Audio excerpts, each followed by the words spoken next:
But yeah, as soon as she got up there to see Santa, she was like not about. She didn't like it. She was like really keen on talking to him until the moment, and then she got nervous. Well, I think once she saw him in the flesh, she was like, I don't want to do that. But she told Mrs. Claus that she wanted a baby doll. So. Oh, she wanted a baby doll. That's right. Nice. That's what she told them. Yeah, we got Luna. She's been really into the Grinch. Oh, nice. So I've been reading her that book, and Big G. I showed her the horrible Elimination film, and didn't show her the Jim Carrey one because that one's just scary. The Elimination film is bad, huh? It's bad, but it's not offensive. You know, it's just kind of like benign. Is he not evil enough or something? He's not evil enough. He's really like he's really clean. He's kind of like friendly. He's kind of friendly. Yeah, it's like he's kind of just this jolly Grinch that, you know, you really want him to be like dirty. Like his teeth look so like his dental work is spectacular. Well, you want his teeth to be like yellow and cracked and fucked up, and you want his you know, bed to be all a tatter, and you know, right. Well, he's the switch. He's the Grinch. He's the Grinch. He's the Grinch that stole Christmas, right? And honestly, the narration kind of ruined a big part of the movie for me because it's got this like young hip black guy like Allstate kind of like insurance commercial like voiceover. Oh, weird. It's like, this is the Grinch who stole Christmas, and you know, and all through the house. It's like a little bit. How does it go? It's like too hip. It's like too hip. Yeah, he sounds like it sounds like a radio ad. It's so weird. It's like get like a Darth Vader kind of sound, or get like a James Earl Jones, or someone like with a really, you know, deep storytelling voice. Somebody stately. Yeah, like this guy was like in his like 20s probably, and I'm like, this is not like the guy. Well, I don't know why they chose this voice actor. I don't know why you would. Yeah, I don't know why you would do that. He's like, and they had lots of hip hop in the movie. Like they were trying to be really hip. Like they did a hip hop version of all the songs. Did that movie do well? I think so. Yeah, I think it made like $500 million or something. I think the Grinch is a real cash cow. They marketed the hell out of it. I remember there was no ads everywhere. Is there no copyright on the Grinch anymore? Anybody can just make the Grinch? No, I think there's still a copyright. I'm pretty sure. Yeah. But like anybody can just interesting. There was a horrible Walmart Grinch commercial that came out this year where it's like he's ordering presents from Walmart and like all the trucks come, and it's done in the style. The animation's really well done, which kind of makes it even more offensive because it looks exactly similar to the original cartoon. And oh, really? It's all about, you know, the whole point of the original story is like Christmas isn't about gifts. Right. You know, Christmas doesn't come from a store. That's like one of the lines. Right. And then the commercial is about buying all your gifts from Walmart. God bless. And yeah, so I guess the Seuss's family is just cashing that check. And then, I mean, God bless him. And then Jesus wept. Yeah, it's whoever did the animation did a really good job recreating the style. And then I was at Barnes & Noble and I saw a bunch of other Grinch books. Like apparently there's other ones that came out after the original that weren't written by Dr. Seuss. Dr. Seuss, but like in the same style? Yeah, so they've been really like raping this property for like a long time. Like this isn't like just the start of it. Sounds like, thoroughly milked. Yeah, they've been milking it for a while. I mean, the Grinch is awesome, so I can see why, but yeah, and guys, we're not wearing these hats to be festive. It's freezing down here. It's below 0 temperatures down here. This is like the penguin's lair. Yeah. This is Danny DeVito's palace. If the penguin was here, he'd be like, "Oh, why is it so fucking cold? What's wrong with you people? What's wrong with you people?" All right. The fucking penguins. The penguins. I'm a man. The penguins with them would be like walking around like, not an icicle. Yeah. One of them is already fucking dead from exposure. One of them suicide bomb vests himself just to bring death. Man, that there's much nothing closer. more fucked up than putting a suicide vest on a fucking penguin. Yeah, I think they don't even have thumbs. I think that was a pretty like legit plan. I mean, penguin really like, you know, that's the movie we should have watched. We should. Isn't that a Christmas movie? What? Batman Returns. Batman Returns. Yeah, it's a Christmas movie. What's the opposite of Christmas? It's that movie. Doesn't really give you that Christmas vibe, does it? It makes me want to shrivel up and die. What's cool about Christmas is there's a dark side to Christmas, you know, and like That's something people don't really talk about a lot, but it's true because it's not only is it the birth of a new year, but it's the death of the old one. So there's an equal balance of darkness and light within the Christmas holiday season. Are you doing okay? Like, a lot of Christmas songs are creepy. Like, if you listen to the lyrics and shit, like Carol of the Bells and like other ones, like, it's like, damn, this goes hard. Like, this is some real shit. Oh man, well, Did you confuse the time that we booked out to record the podcast with the time that you're supposed to be talking to your much needed therapist? Man, it's all about the dark and the light. Men will do anything not to go to therapy. That's right. Even start a podcast. Yeah. No, this podcast has helped me work through a lot of my issues. Yeah. Definitely. Now I just kill small animals and it's no problem. It doesn't bother me anymore. I used to kill cats and dogs, right. but now I just focus on gerbils and rats and smaller. Yeah. I'm working my way down. Yeah. You can't just cut it off cold turkey. Except for holidays. That's when you go crazy. Yeah, that's when the neighbors need to watch out. Keep your fucking keep your pets indoors, right? I've got friends who like hunt, and I'm like, man, it's like fucking insane. Who? Like, are you okay? My buddy friend. I don't want to name names. They're insane though. Like, they go out and shoot animals in the woods. Who the fuck do you know that has a gun? That fucking isn't some fucking you've never met him. Soy boy animator fucking. He's not an animator. Who the fuck? He lives here. I've got friends. Your guitar teacher? No, it's not my guitar teacher. Who the fuck else? He's a hippie. He's a pacifist hippie. He's pacifist hippie scum. This guy's a real man. This guy I'm talking about. He goes out in the woods in the cold. Dubious as to whether or not this guy doesn't own a smartphone. This man exists. All he owns is a 1994 BlackBerry. All right. Forrest is pulling our leg. But I don't know. It just strikes me as like, I know, like, our ancestors had to do that for survival. It's like you don't need to kill these animals, but you do. Yeah, and I know you're effectively killing them every time you eat them, sure, but like, just the idea of going out and slaughtering an animal, killing like, an in its own one. home, like in its own domain. Right. It's brutal. Yeah, killing an extra, killing an extra one. Well, I mean, with I guess there's overpopulation. I guess the situation with deer is they need to be like they need to be controlled. They need to have their numbers trimmed down a little bit, right? Until we can release wolves back into a good boot on their throat. Their natural habitat. Yeah. Is it festive enough for you guys around here? Hopefully, we try to spice it up a little bit. Us and an entire gaggle. Is that what they call it, or is it called? Is a murder? A murder of disabled, differently abled Santa Claus. If you spot all of them in the room, you get a prize. Yeah, and that prize is you are invited to subscribe to the Patreon. So you get $1 off. I don't really know how to do that. No, but you know what? We will, if you can spot all the differently abled Santa Claus around here. Clauses. There's at least 7. The Santa Claus. The murder of Santa Claus, that you will 100% be invited to subscribe to the Patreon. Ooh. Our subscriber count's been going up. Really? Just, marginally. I haven't checked. We cracked 900. 900 subscribers? 900. Woo! I know. Guys, we did it. Watch out, Mr. Beast.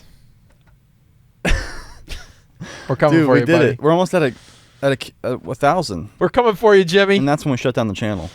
That's right. Then we're too lit. We don't want to be too we don't want to be too lucrative with this whole thing. We prefer to be underground. Yeah. Yeah, we're actually once you get too famous, we're actually in direct opposition. Censor yourself. We're actually in direct opposition to the Mr. Beastification of YouTube, right? Because like he makes content that people watch, but we make this specifically so people will not watch it. Yeah. It's just for me when I go to the gym. I just like to listen back to Mason and I's conversation, kind of like analyze them. If I can't, listen to something like this when I'm going to sleep, I won't have the nightmares that I want, right? So it's pivotal for my. I've been having some crazy nightmares for my well-being. They've been insane. It's that time of year, man. Yeah, the Grinch is in the air. Yeah, it's the dark Christmas vibes they've been getting to me. Been having some like Yuletide like terrors in my head. Have you been watching? Did you see that? There's like, what was it? There's there's some movie, some Christmas horror movie. A creature was stirring, and it wasn't a mouse. That's the movie's called A Creature Was Stirring. Oh, okay. That sounds good. And Let's do it. Let's go. I don't. It doesn't look good. It looks like kind of like a. Did they use Carol of the Bells in like a creepy rendition? I didn't watch it. I only saw the fucking thing on the Amazon or the Apple Apple TV like movies. Oh, like, cool. List or whatever. Yeah, I've been using new Apple movies. TV more because I got the Apple TV thing, the little gizmo, The box. the box, Yeah. and so I've been renting movies on there instead of the Xbox, and yeah, rented It's a Wonderful Life the other day to try to show Alyssa. She was not having it, bro. Black and white. She was like, "What are you showing me? What is this?" And I'm like, "Turn off your phone, Sit down and watch this." And she's like, "This is movie. the worst thing I've ever seen." I'm like, This is the worst thing I've ever seen. Good. It promised it gets right. good. Did it? Well, I think she was really like. There's a part. Remember early on in the film when he's like talking to his future wife or whatever. He's like romancing her when they're both young. Yeah. And they fall into that like they get a prank pulled on them. They fall in that pool. Okay. And then they're walking home. Okay. And he accidentally steps on the robe she's wearing, and she's just completely naked. That's right. I remember that scene from It's a Wonderful Life. I mean, everyone in the theater back then, they got a stiffy just from the idea of nudity possibly being an option. Not only were you seeing this woman's ankles, but yeah, both her ain and her vein. This is like, is everyone supposed to be a teenager here? I'm like, I think so. She's like, wow, they look really old. That's just how people look. People back just then. were old. Yeah. Back then. I mean, you basically came out at the age of 10, and then they put a chimney sweep in your hand. By the age of 20, you were basically 40. So yeah, you were made to work the coal mines. It was tough. It was a tough time, and yeah, to just even have the hint of a female nipple on screen. But they went the whole hog. Make anyone bust. 2 nipples, and then he gave her the shocker, is what I heard.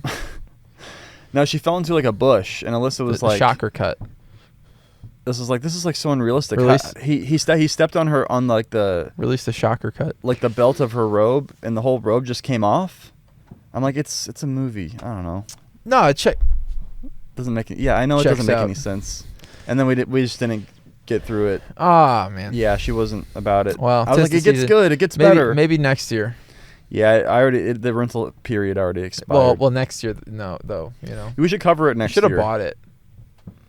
What is there to cover? It's a Wonderful Life. Like, yeah, like no one's ever heard of it. You think Gen Z has heard of It's a Wonderful Life? No. My generation's barely heard of it. You're telling me that Gen Z didn't have to sit? It's quickly being didn't forgotten. have to sit at their grandparents' house on Christmas celebration and watch that because it was on cable. I'm sure it was on. They're on their phones. They're on their phones. They don't have to watch it. They don't even realize what's going on. They're just watching their phones. They don't have to watch the show on the television. Yeah, they're just watching TikToks. There's other shit to watch. Christmas TikToks. Maybe we should break It's a Wonderful Life down into 1,000 TikToks. Now you're onto something. All 10 seconds long. Yeah. Yeah. Then they'll watch it. It's a good movie. Yeah. You know what I also watched? What's that? Killers of the Flower Moon. Oh wow.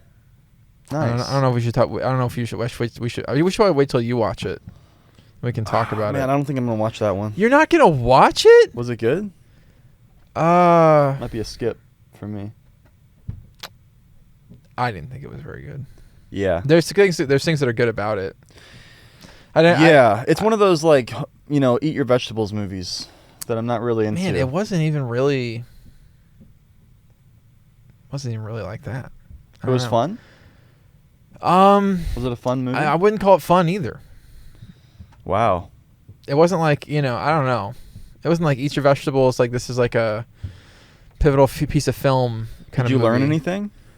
I learned more about that thing that happened with the Osage, and like but the thing is, you kind of get that like before you even turn on the movie. Like you read the little blurb and you get it. It's like, oh well, this happened. Shit. These Native American people got fucked over. Pretty hard, huh? Yeah. Well, they struck oil, right? Well, here's the thing. They were, Native Americans were fucked over, and then again and again and again and then again, and then they were given this like quote unquote worthless piece of area of land in Oklahoma.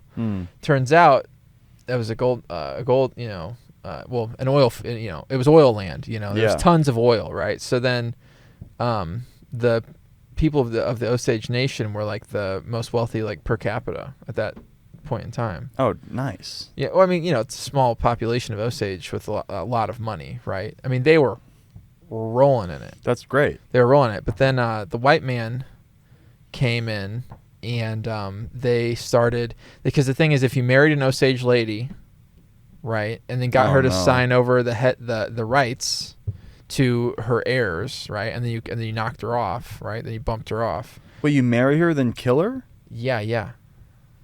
That's fucking messed up. It's dude. crazy. It's crazy. Yeah.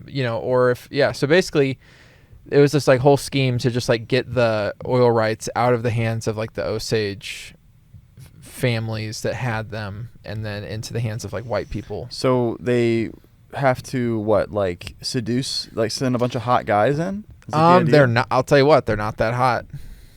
Why are the women still taken with them then? They're they're already loaded. They're already. I know it was that part was kind of. They would have to be hot, right? That part was kind of weird. It was just kind of like they. Men have like two things to offer. I guess back cash. then. I guess back then it was kind of like But the thing is, it's. Are they really funny? They're new. They're number one. They're new money. Are these murderers like number super two, like charming? I mean, somewhat. It was weird, man. The movie was weird because like. It's so fucking long. It didn't feel like 3.5 hours. I will say that. It kind of went by pretty quick, but it was just like, the movie starts and it's telling you all about this, and then it's showing some murders, and then Leonardo DiCaprio, he's there, he shows up, and then he's back home from World War I, and then he meets an Osage lady and he's driving her around like as a taxi driver. Like the 1920s, I want to say. Oh wow, I thought it took place like in the 50s. I don't think so. Wow, okay. Pretty sure it's like in the 20s because he got back from World War I. Oh, gotcha. I'm pretty fucking sure. Isn't he supposed to be like really young in the movie, but he looks really old? Is he supposed to be young? I think I heard that the guy it was based on was like in his 20s when this all happened. He sure as fuck didn't look 20, I'll tell you that. But, and she didn't look. She wasn't that young either, though. I don't know. It was weird, right? Because it's like I kind of wanted more from the performances. Like the performances were really good, but like you didn't get enough. It was so bizarre because it was so long, but you didn't really get enough of the performances. Like there was never like really like.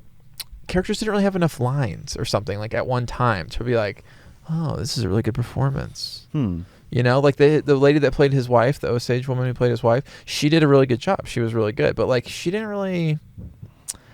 I don't know. It was like really weird how like little was said, kind of, and like it's obvious that like I don't know. It seemed really obvious that like he was in cahoots with his. So basically, his uncle Robert De Niro is like he calls himself like the king of whatever area that they're in, and he's really close with like the Osage. He speaks the language, and he's like, yeah, well, if you marry an Osage woman, you get they're loaded or whatever.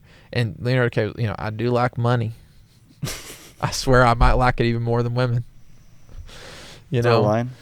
Something like that, yeah. Okay. No, he's got some funny lines. Like, there's some funny fucking lines. Nice. But it's the beginning of the movie is a lot stronger than the middle and the end because it like he's like wooing her kind of, and like there's kind of interaction between them, and the movie kind of like goes forward in time like multiple like by like a year or something like a couple times, but like I don't know. It's weird how much it doesn't tell you, but like how much it shows you over the course of 3 hours, but like how much is not.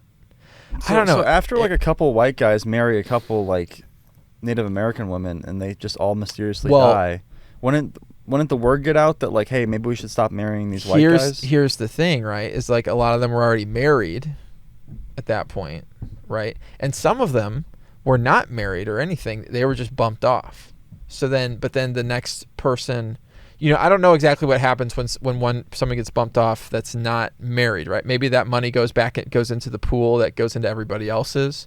So if you bump everybody off, maybe, and then only a few people have access to the money, and then you get them to sign it over to their heirs, your kids being those heirs, or or their next of kin being you, then you get access to that larger pool. I think maybe, it's like this whole scheme. And Robert De Niro's they're having kids with these women before they kill them.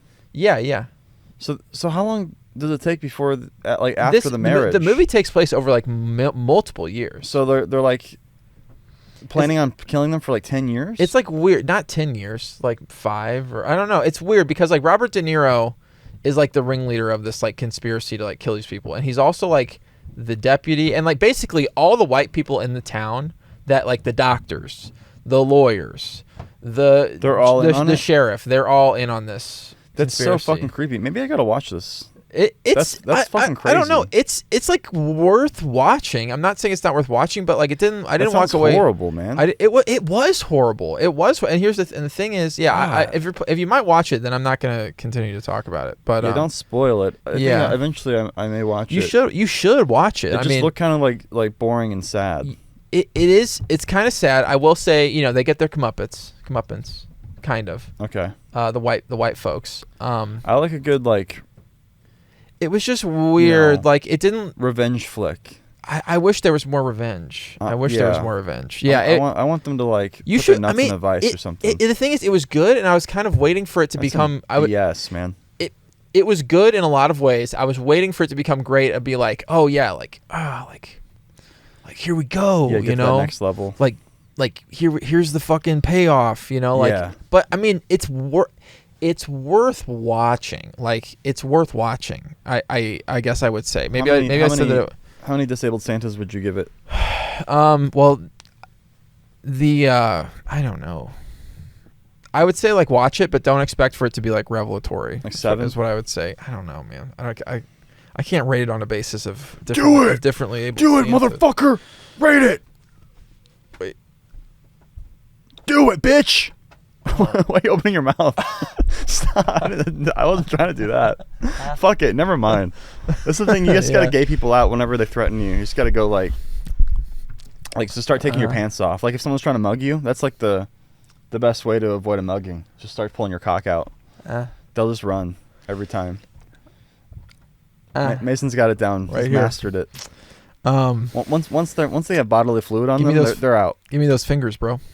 No thanks. So yeah, I don't know. I would say like watch, and if you watch it, then we can talk about it. I mean, Yeah, and maybe just watch it. Just watch it. It's so long. Just watch it. I'll watch it in the background. How about that? I'm not gonna sit down and watch it for 3.5 hours. Maybe.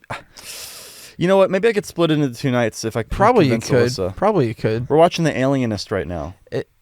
Oh yeah, I tried to start watching that when it started coming out, and it was like me too. It didn't like it didn't hook me. It didn't hook me. Yeah, maybe if I tried it again, we should start watching. It's better than I remember it being. We watched Fargo the other night because Mackenzie hadn't seen Fargo, and then we're watching the show now. So nice. Yeah.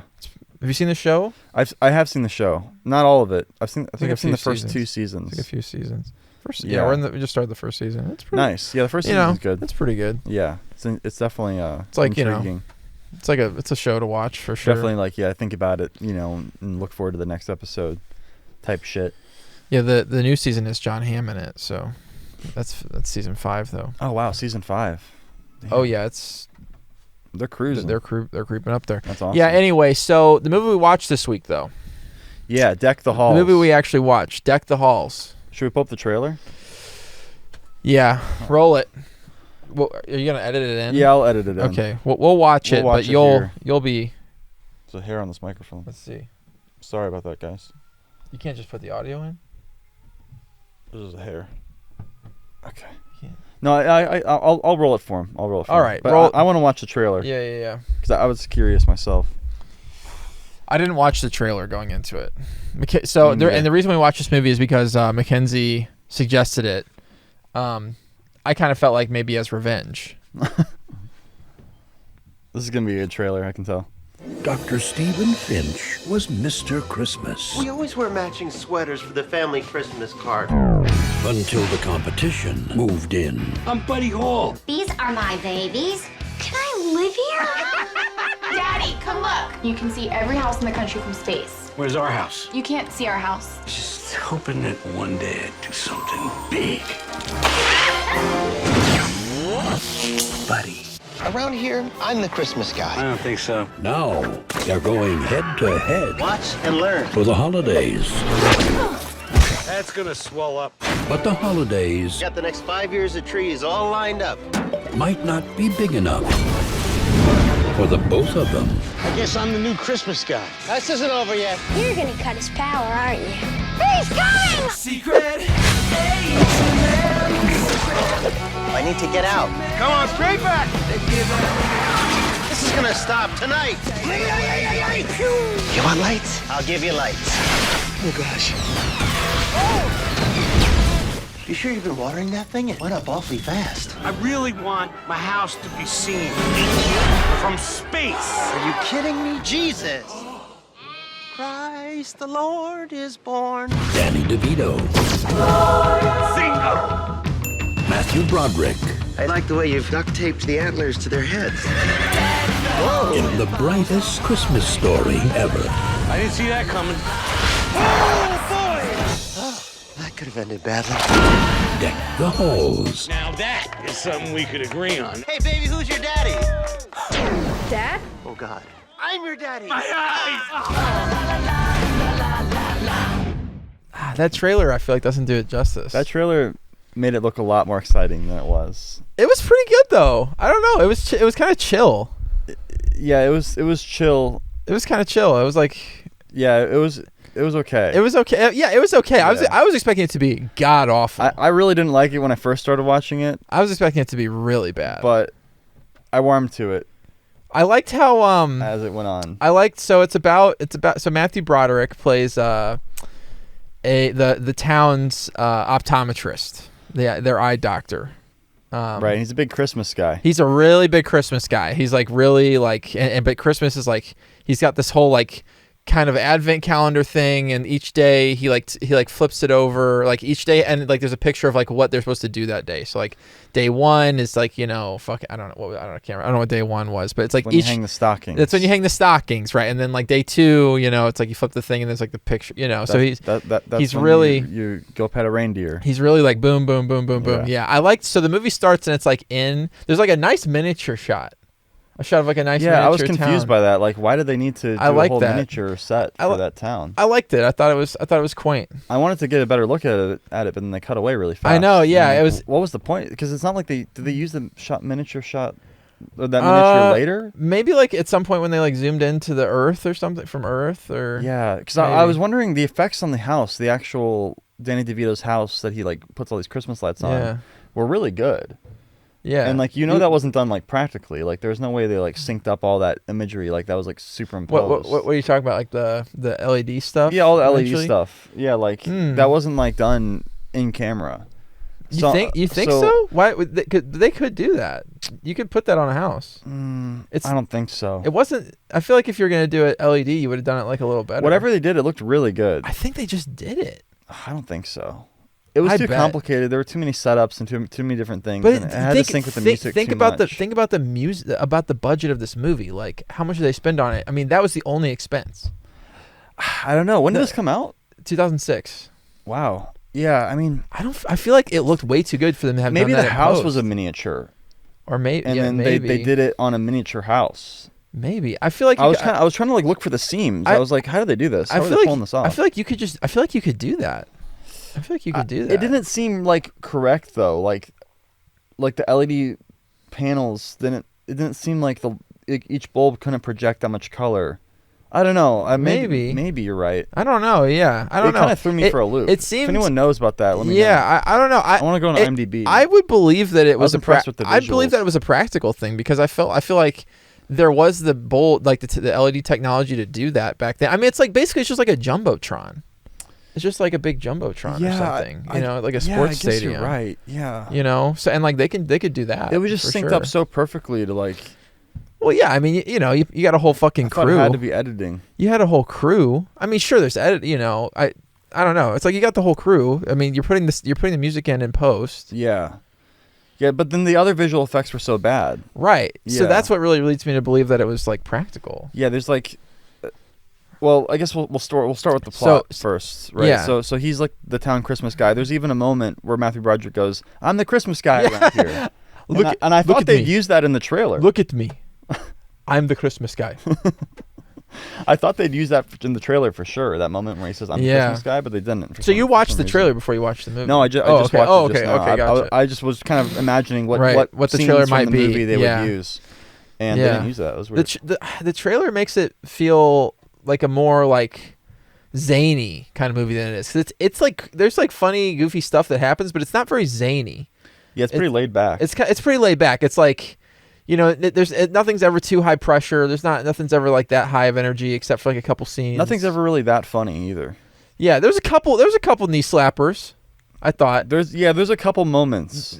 Yeah, so he's But like there's a lot of groaners too. Oh, for sure. Like more groaners than I think knee slappers. I thought it was I don't know. I don't know. Very dated. The groaners. Dated film The groaners. as well. I you know, the thing is, like, when it comes to the groaners, like, you weren't pissed. I wasn't pissed off. Like, it was like you know, oh, this harkens back to like a more simple time of filmmaking. Yeah, like, it's nostalgic. Like when you know, when like Marvel movies weren't like the number one rated, the number one most box office go to a comedy theater and, like, see films. Just a movie. You just go to see like a comedy film. Yeah. You know, now it's you go to now Marvel movies have, you know, all the groaners in them. Or you've got like or the whatever. direct-to-streamer, you know, movies like the new Home Alone remake that are just fucking terrible. And it was pretty short. Yeah, it was only like an hour and a half. Yeah, so it went by. It didn't. You know, there's maybe a little bit that you can cut out. Halls. You can maybe cut out a little bit here or there, but you know, I like the dynamics between the characters. I thought that the way that they wrote the characters and like their relationships like worked out pretty good. You know, It worked out pretty well. I wasn't like, oh, you know, like this. Yeah, it felt like fresh. You know, the writers kind were of overpaid. Forrest wants these guys eating trash in the streets. I think they should just be lucky that someone made their script, because it wasn't. Let's not dance around it. I mean, it's a pretty. I mean, pretty trash. It was a movie that was made. I don't know. Here's the thing. If you're talking about Christmas movies, okay, like Christmas movies are their own genre, and like comedy Christmas movies. It wasn't a Hallmark movie. Was it better? It was worse than, would you say, the Santa Claus? Never seen the Santa Claus. Really? We should have watched that. But I will say that the thumbnail that they have now with Tim Allen, like, he's like in like a big like red jumper. They're always like, changing the thumbnails. Dude, the current thumbnail for the Santa Claus is kind of it's kind of like over sexualized. Really? Yeah, look at this. But yeah, so yeah, he's the Christmas guy. Look, it starts me. I'm with the him Christmas like guy. checking out someone's eyes. There's like a sexy old lady, and he's like, "You don't need glasses. You need binoculars." right? she's like, I don't even want glasses. They're gonna make me look old. And it shows her, and she's she like, is old. She's ancient. You know. The thing is though, like the joke, like it needed to be stronger. Like she needed to look like older. It was something. She looked pretty old. Like, I wanted her to have like hair, like growing like the old woman, like little strands of hair. You know, like that would have been good. She looked pretty old. I mean, she looked like, you know, she's old. She wasn't that old. Okay, so it would have been funnier if like she was like, so here's the I don't original. want the glasses. They make me look old. He takes the thing away, and she's literally like fucking ancient. She was that would have been funny. She was pretty old. I mean, she was like 70. She was like 70. 75. She was 70 going on 80. I'm talking about like find like the oldest person you possibly can. Like go to Japan. Dude, no, that's what I liked. That's what I liked about it, right? Was that it didn't try to go to like be like so like extra, like so crazy. You know, maybe needed a little more extra. It was like not zany, and the thing is like I can only take so much zany, okay, like in my life. Look, here's the original. Yeah, that's the one I remember seeing like at the video store. This is the original. Yeah. Okay. And then this is the new one. Ew. That's nasty, dude. Why is he so sexy? Dude, I know. What the fuck is going on? Wait, let me put it on you. Let's see. Yeah, this one. Ah. Like, what? Let me say What? that again. Like, dude, that is like a nightmare. Why? Nightmare. What do they have to do to him like that? What the fuck? Why is he? He's like laying on his side and he's like all tasseled up with like. Who's in charge of the? And what's marketing? What's this look on his face? I'm Santa now? The classic Tim Allen. Like what a dude. I really don't understand this. It's kind of it's way over sexualized. Anyway, no, yeah, I liked that it was more subtle. It went back. It took me back to a time when movies weren't like it wasn't like okay like. Here's the fucking, oldest person on the planet. Like, aha, it's like, no, she's like, yeah, she's old, And then she's like, what does she say? Oh yeah, he's like, well, you don't need glasses actually, you need binoculars. So we're meeting in the middle. So and then so that's, that's joke number one. He's like, try these. Yeah. He's like, try these on. Try these on. And she's like, I look sexy or something. She's like, I'm hot. I look hot. She's like, I'm hot. I like that. And like, why is that funny? Because she's not hot. I like that. She's like, what? Just like that was the opening scene. That's like the scene that they wrote to get you in on this comedy movie. And not only does it have nothing to do with Christmas, but it's not funny either. It informs on his character, it's a comedy right? Christmas it informs movie. on his character because he's like trying to make people feel sucked. good. He's like trying to make people feel good. He was like honestly the worst part of the whole film. Danny DeVito was great. Danny DeVito was great. He was awesome. Matthew Broderick was miscast. I don't know even what Matthew Broderick's appeal is these days. He's kind of just like this pasty this is white back guy. in 2006, okay? I don't understand like what he just whines the whole movie, and we're supposed to like him, like he's like the main character. He's just like a whiner. His whole thing is he wants Christmas to be like really festive and fun, but he's the Christmas guy, right? And like Danny DeVito, like I don't know, they have a rocky relationship because like he wants. Here's the thing: Matthew Broderick wants to be a nice guy, but like Danny DeVito keeps like getting his goat, and he's taking away his like one thing. Like he's the Christmas guy. Like he goes on this whole rant later about how he's the Christmas guy. Like Steve is the Memorial Day guy. John is the 4th of July guy. He's the Christmas guy, and Danny DeVito, he can be the Halloween guy if he wants to, right? Yeah. Yeah, but here's what I like about that scene is it really shows that he knows how to make old people feel sexy about themselves. I don't think it really took that much work. She just said that she looked hot. Like I look hot. Well, he gave her the right glasses for her. I see. He gave her he's good at his job. He knows like what kind of glasses they need. He's got compassion, right? Like he's style wise. I like that his character was like he has like this like element of compassion, but he's like fighting against himself. He's his own worst enemy. It's not actually Danny DeVito. Right. He's his own worst enemy, and he's the problem. And the movie gets into that. He was just terrible in the movie. Like I just didn't like him. The whole movie, I was like, I hope this guy dies. What the fuck? What is wrong with you? This is like he's like the worst. This character. is a Christmas. This is the darkness that Forrest is feeling with Christmas. Yeah, it's so annoying and like whiny and just like so he's such a little bitch like the whole movie. And then it's like his family just forgives him at the end for being an asshole. He makes up for it. All right, so so he knows how to make old people feel like sexy. just nice to him the entire movie. And then Fred Armisen is just like just so happens to be like a German man that lives in the town. There's a bunch of like wacky town characters. But like that really go nowhere. They're not really utilized. I would have loved to see some kind of funny scene, with Fred Armisen as like the German guy. He's got like a German wife or whatever, and then he's like, yeah, it stopped to talk, but my wife, she gets so focused on her run, and then just then she trips over a bush and falls into it and hurts her leg, and I guess that's the joke, like that she's not focused. Even though he just said she was focused. Yeah, it was like okay, let's keep it moving, and then it does. It keeps moving. He talks to the town mayor, and the mayor says that he can keep a secret. And one of the secrets that he keeps is that the sheriff is a cross-dresser.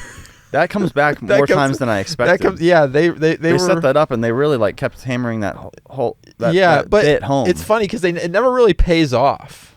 Like it just keeps coming up. It was like, you know what I'm saying? Yeah, it just kind of keeps coming up. Like that's the joke that he's a cross-dresser.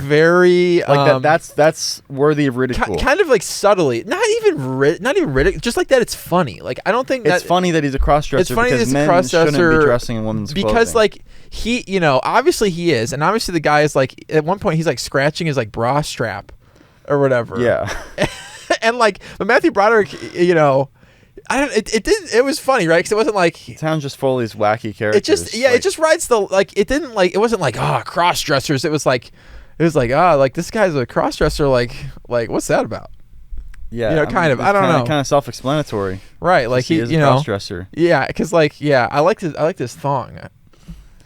There was a part where the sheriff was like, "You've really got my panties in a bunch" or something. Yeah, and that part was pretty funny. You're like panties, and then like he goes over and he's like bending over to like get a file out of a cabinet. Yeah, and he's wearing just like this bright pink thong. Like you can see the whole thing like a whale's tail. Yeah, or, that part wasn't really that funny. A real but whale tail. Just the the wordplay part was humorous. And then they run into Fred Armisen, and then there's like they show this like big old Christmas tree that the town has, but it wasn't that big. It was like it was quaint. It was like the right size for the town. It was like this normal Christmas tree. It was a big Christmas tree, but like I mean it wasn't like the one they have in front of the White House. It'd be massive. It was like it was pretty big. It was like a 12 foot, and there's on the top there's like a cheeky, like a little upskirt of like Marilyn Manson. Marilyn Monroe. I wish it was Marilyn Manson. Yeah, that would have been cool. Yeah, his dick is like just flapping in the wind. Dripping out. Yeah, just dripping out. Are you okay? What is it? What is his dick made of? Slime? Yeah. He's got that slime. He's got that slime. Got like a dick. long, like snake, slimy dick. Yeah. So, Marilyn Monroe. Yeah, like she's like she's like the angel on the tree, like, and it's like her like doing and like that's the joke. Yeah, that's the thing. All these jokes were like they just went nowhere. It's like wouldn't it be funny if like instead of a star on the top of the tree, we have Marilyn Monroe? That's the joke, though. What's funny about that? It's just like it's like I know who she is. It's like that doesn't belong there. That doesn't belong there. Bro, this movie is not like trying to be like extremely funny. It's trying to be like a fun Christmas movie. I hope these writers did not get paid hardly anything. It's trying to be like a fun Christmas movie, and I think it did that. It wasn't fun. It wasn't fun. It wasn't fun. It was work. I did it for the podcast. It wasn't fun. It was not as insufferable as I expected it would be. But I know this was Mackenzie's revenge. She just picked this movie to fuck with us. Yeah, when I was like, all right, we're gonna watch it tonight, she was like, what? I have to watch it too? so it really of course I know. So it really came back to bite her in the ass. Alyssa just fell asleep. She got out of it. Yeah, but no, it was way better than I thought it was gonna be. Way better. Only through the charm of Danny DeVito. Way better than I thought it was gonna be. That was literally the only like saving grace. It wasn't just the charm of him though. It was like the way that it was written was like it was quaint. It was like, okay, this isn't too zany. It wasn't like, oh God, I'm getting a headache from all these fucking jokes. Like, shut up.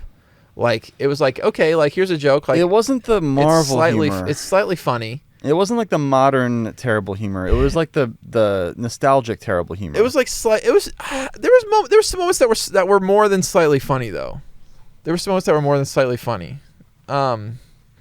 Yeah, so he's the Christmas guy, right? Then he goes home, right? And he's like that's established. Right. He goes home and like you meet his wife and then his kids.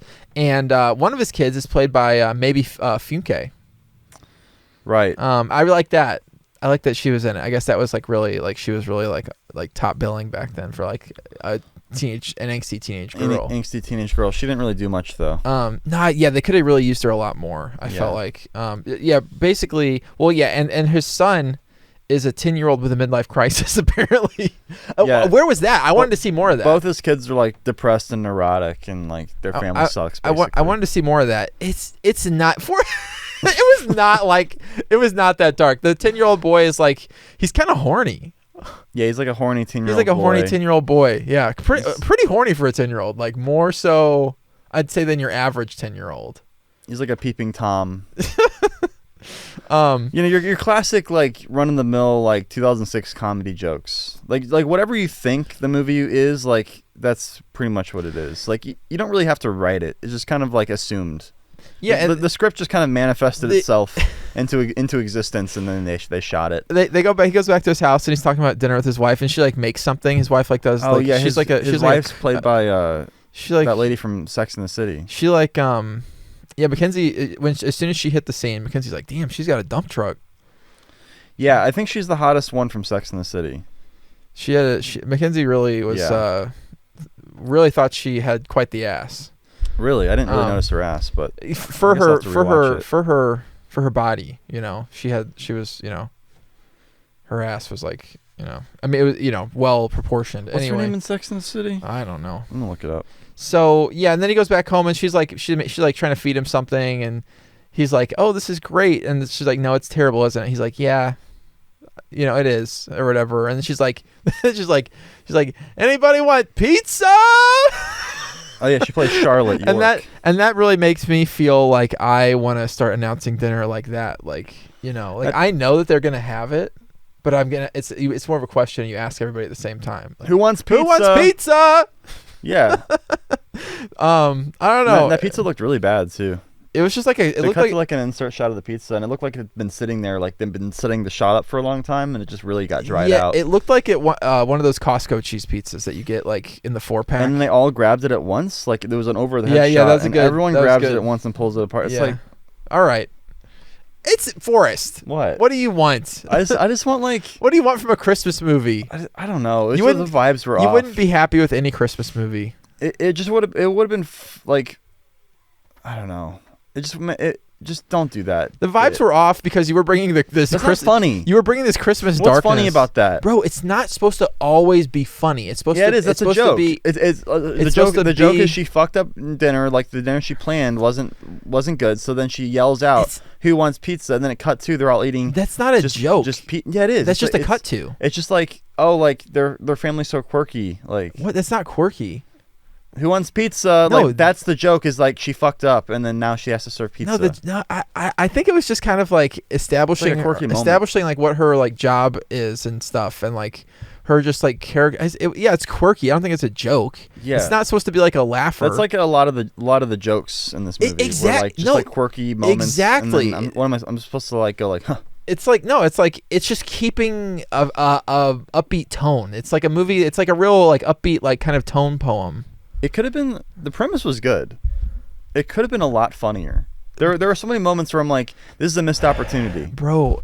You know, I think, or they over-explain the joke to where it's not funny. If they had just cut like right when the joke happened, it would have been way funnier. There was moments where they definitely could have been funnier, but the thing is, I kind of like that it was understated. Like I don't need. You're like the king of understatement. Why are you saying this to me? You love understatement. You love all things quaint and quiet. What?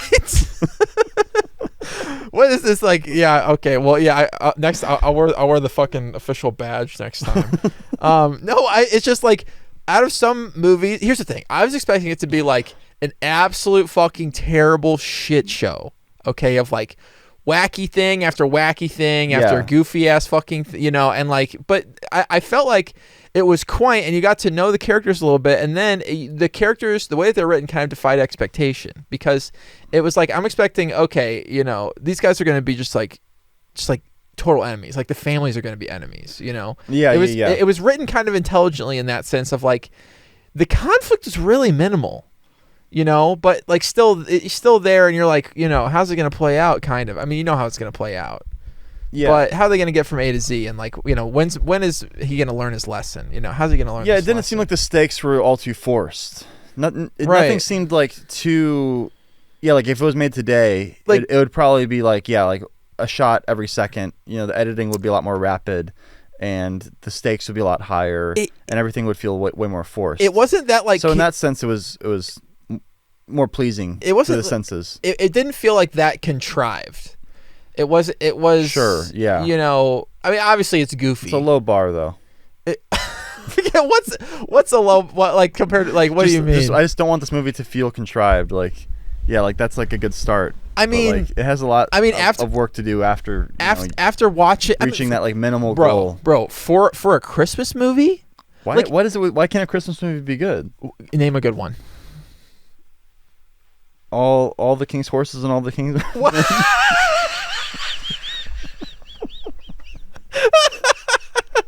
What are you talking about? A baby was born in Bethlehem. Bro, I'm gonna.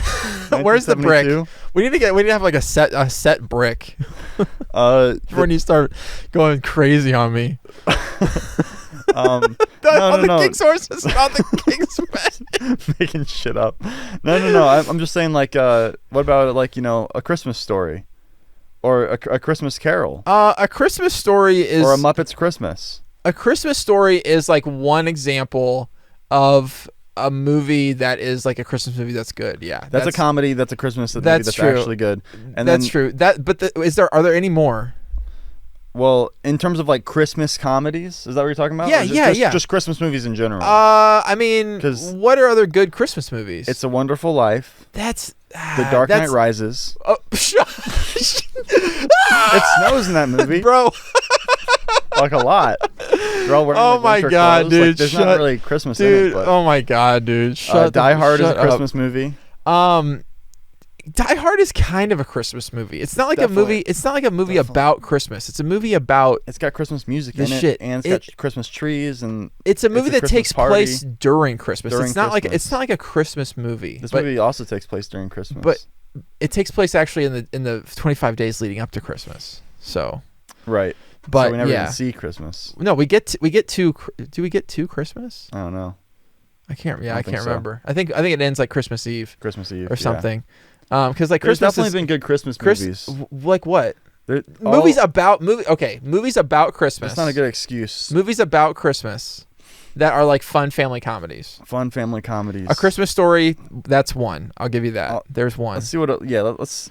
Oh, Merry Little Batman. Of course. That just came out on Prime. The newest film that's fun for the whole family. I've heard rave reviews. Yeah. What are like Bat Files, I guess? Let's ask ChatGPT. Bat-O-Files. What? Why can't you? I'm just gonna ask ChatGPT. Do we have to list some well-received Christmas comedies? Like they're well-received. Christmas comedy films. I'm really drawing a blank on any that are not A Christmas Story. Home Alone. A young boy defends his home from burglars. Is that Elf? I guess that's a comedy. Elf is good. National Lampoon's Christmas Vacation. That one's really good. Yeah. The Santa Claus. I've never seen it. Looks bad though. Yeah, a Christmas Story. Okay, yeah. So there's like the top echelon of these movies. Bad Santa. I've never seen that. I was expecting this movie to be way down. I was expecting it to be really paint by the numbers, and that's what I liked about it, was that it wasn't that paint by the numbers in terms of like actually what I expected the characters to be like versus what they were. Slim Pickens. Knowing the premise. I know, that's what I'm saying. Have you ever seen Scrooged with Bill Murray? With Bill Murray. We should maybe watch that one next. I don't know if I've seen Scrooge. That might be good. There's Scrooged. There's Jingle All the Way. There I've never are seen that one either. There are. What is that about? Oh, that's with Arnold and that isn't was Danny DeVito in that one too? That was pretty good. I don't know, but I feel like those movies. Yeah, I don't know.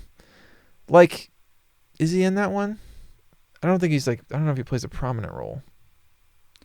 Jingle All the Way. Jingle All the Way. Is he? Sinbad is in it. Who's that?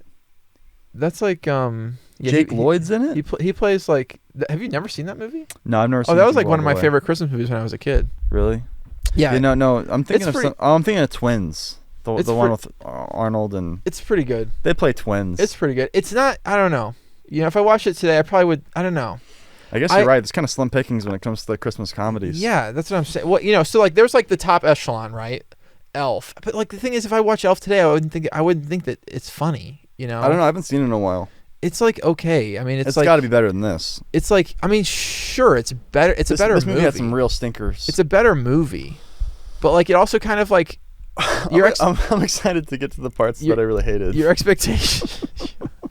Yeah, your expectations of like what is going to happen in Elf are just kind of like it's Will Ferrell and he's directed by Jon Favreau. He's like a man-sized elf. Yeah, dude. It's a good premise too. Yeah, it's good, and then Home Alone, yeah. So like there's like the top echelon, right?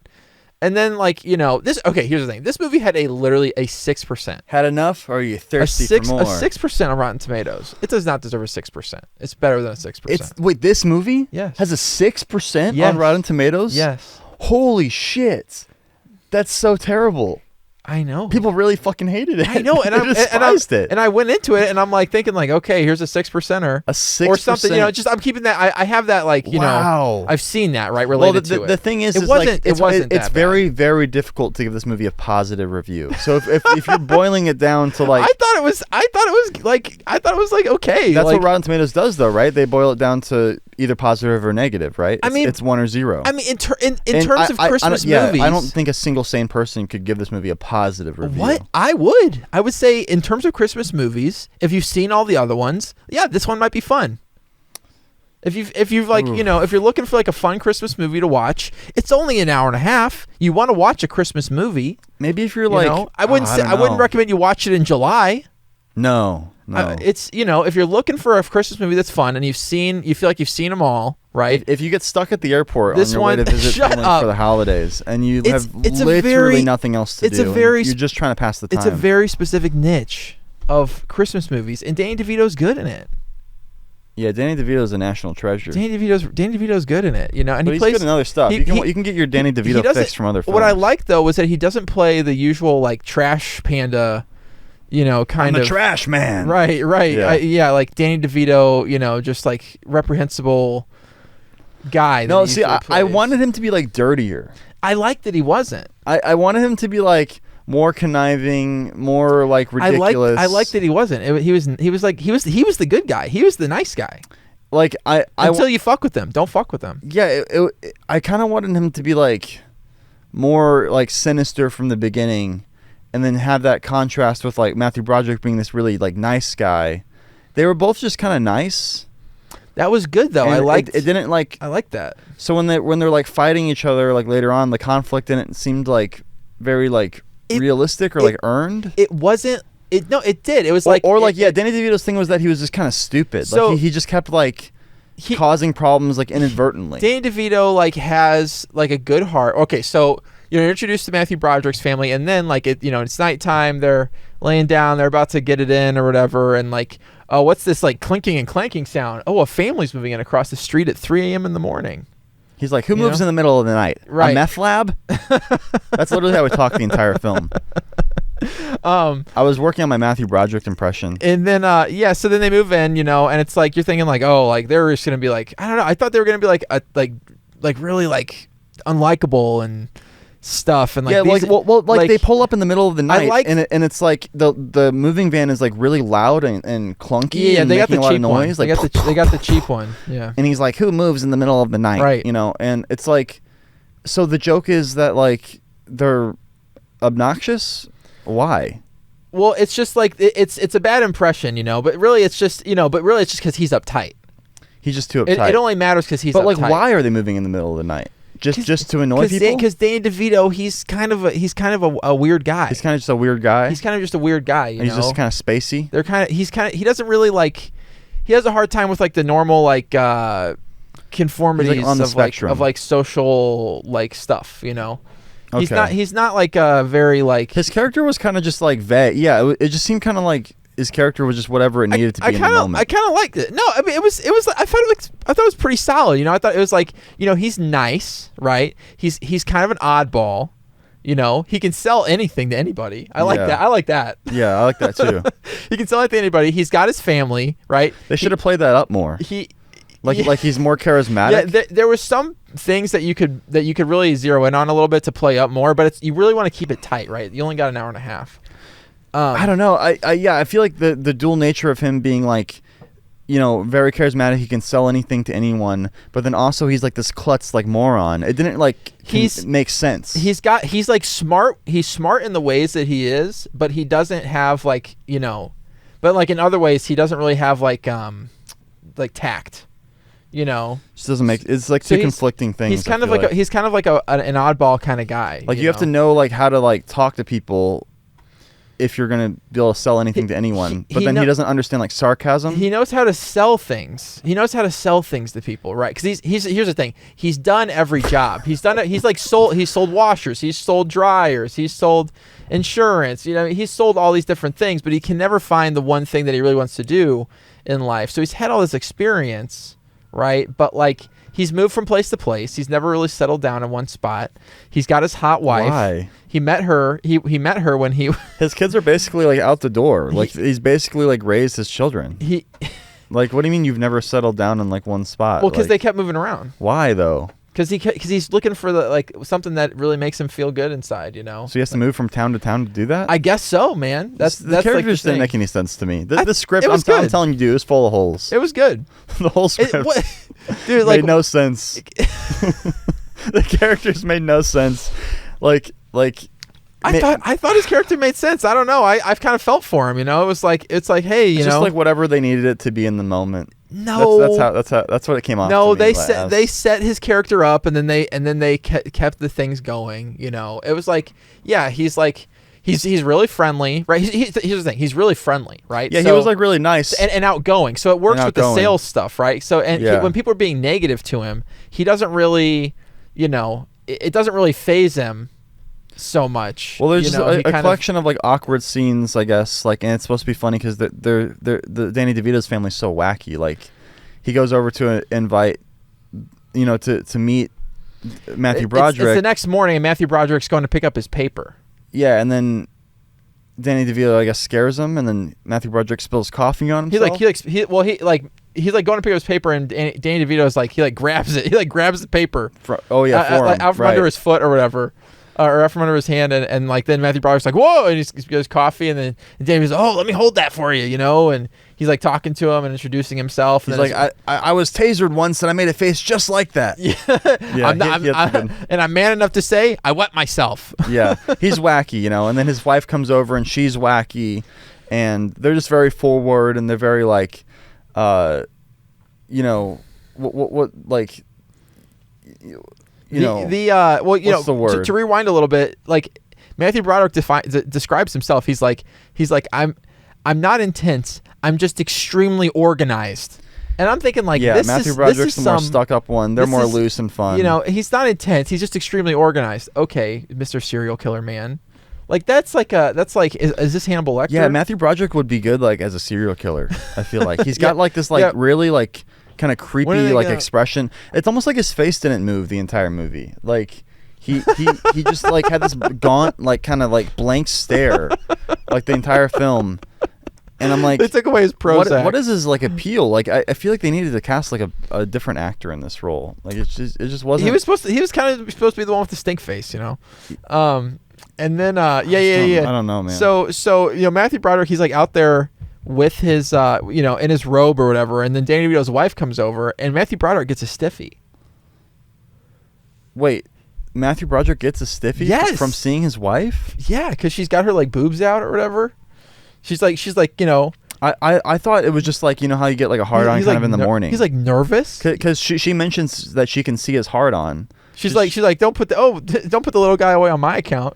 Yeah, like, and he's like, oh, like, and he covers himself up with his robe. But he wasn't hard before, so it was only after she came over. So just because he saw his wife, that's why he got hard? They were talking about this. She was like saying that they need to get a bigger stripper pole for their room or something. Oh yeah, she's like, the ceilings are too low. Like we'll need to get a smaller pole. Get a smaller pole. Yeah, and that's like a joke, I guess, because she's like a stripper. Yeah. Like they have sex. I don't know. Yeah, or maybe maybe he was hard already when he walked outside. I mean, okay. I'm just like hard every morning when I wake up. Of course, like that's maybe like the joke. That's like a common thing, right? Yeah. I didn't get the morning wood joke. I thought it was more like, you know, he's like excitable. You know, either way, we get to see a stiffy. Well, we don't get to see nice, it. You know. It's implied. Yeah, she's like, you know, and she's like, oh, don't put it away on my account. Oh yeah, and then Danny DeVito thinks that Matthew Broderick's wife is hot. He makes like a big. He's like, wow, you know, Matthew, like that's not his name. Matthew, your wife's hot. You know, says something like that. Yeah. Yeah, and then They're very forward. Then his wife goes over, and his wife is like, "Oh, come over and say hi to us, or whatever." And the thing is, the wives have a good rapport with each other. I like that. I like how they got along. They become like instant besties. They're like besties, yeah. And so it makes it even more ridiculous that Matthew Broderick is being so goofy. Yeah, Matthew Broderick was so annoying the entire movie. It's like, hey, you got like a fun like group of friends to hang out with now, like. Right. Or during the Christmas time. He just didn't realize it, because it didn't fit into the Christmas schedule. It wasn't part of the plan. Yeah, so I like that. I like the dynamics. Like, I liked how it was, it wasn't such a serious, thing between him and Danny DeVito, on both sides, right? Because he's taking it kind of seriously, but Danny DeVito's like, he's kind of clueless. Yeah. I feel like that's less paint by numbers than if he's like, he fucking hates him too. Or whatever, and then the wives are, and the kids are, but like everybody nobody had any problem with anybody except for Matthew Broderick. Yeah, pretty much. Which I appreciate. He was the Grinch that stole his own Christmas. Right. He's like, my father, took me from military base to military base, and he never cared a lick about Christmas. Right. And I want to establish important trends and traditions and for our family. And right. It's like, bro, your family's basically raised. Like, what, you haven't established yet? His son is 10. His son's 10 and his daughter's 10 going 15. on 15. 10 going on 15, and what's her name? Alicia Shawkat or something? What's her name? Who? I don't know. The girl that plays Maybe. Oh. She's like 15 going on 20. His kids are like old. It's like you already fucked it up. If you haven't figured out your like Christmas traditions by now. No, but the thing is, they've been doing this Christmas stuff, but it can't change. It has to continue. It has to be the tradition has to be perpetuated. Just the way like the script was written was so all over the place because like it would contradict itself. I swear. What? Where? How is it? What? Because he's saying like I want to establish these traditions. And yeah, it's like, but you have already established them. Established them like for like his family like in like going forward so they established them with their kids. Like he's thinking out like into outer space. You're stuck in the atmosphere. Like it was not a good script, bro. I thought it was pretty okay. I can't believe you're like praising it so much. I thought it was pretty okay. No, here's the thing. Like it was better than I thought it would be. I was expecting it to be a total stinker of a holiday movie. Okay, yeah, and but you ended up having a really good time. It defied my expectations. Oh, I'm glad you liked it. And I didn't. I wasn't like dreading every second preceding the last one. You know what I'm? Going. Like, It was like okay. No, yeah. This movie is like watchable. I mean, I'm not gonna watch it again. I might watch it again. But for like a fun little holiday movie, I might throw it on. To get me in like the Christmas spirit that I have. I didn't think I hadn't seen it before. If I had already seen this before, yeah, it probably would have been way less interesting. I'd always seen it on the walls of Blockbuster Video. Me too. Yeah. I've seen tell of it. I've smelled it in this. It's a Christmas myth. I've smelled it in the air like come this time of year. Yeah. And what really I liked about it was that it kind of defied my expectations, and I have very low expectations for holiday films. Yeah. Because you've got your Home Alone, you've got your whatever, right? Christmas Story. Yeah. But like those are you can't really like recapture the magic of Christmas in like new movies. Have you ever seen The Muppets Christmas with Michael Caine? Yeah, a long time ago.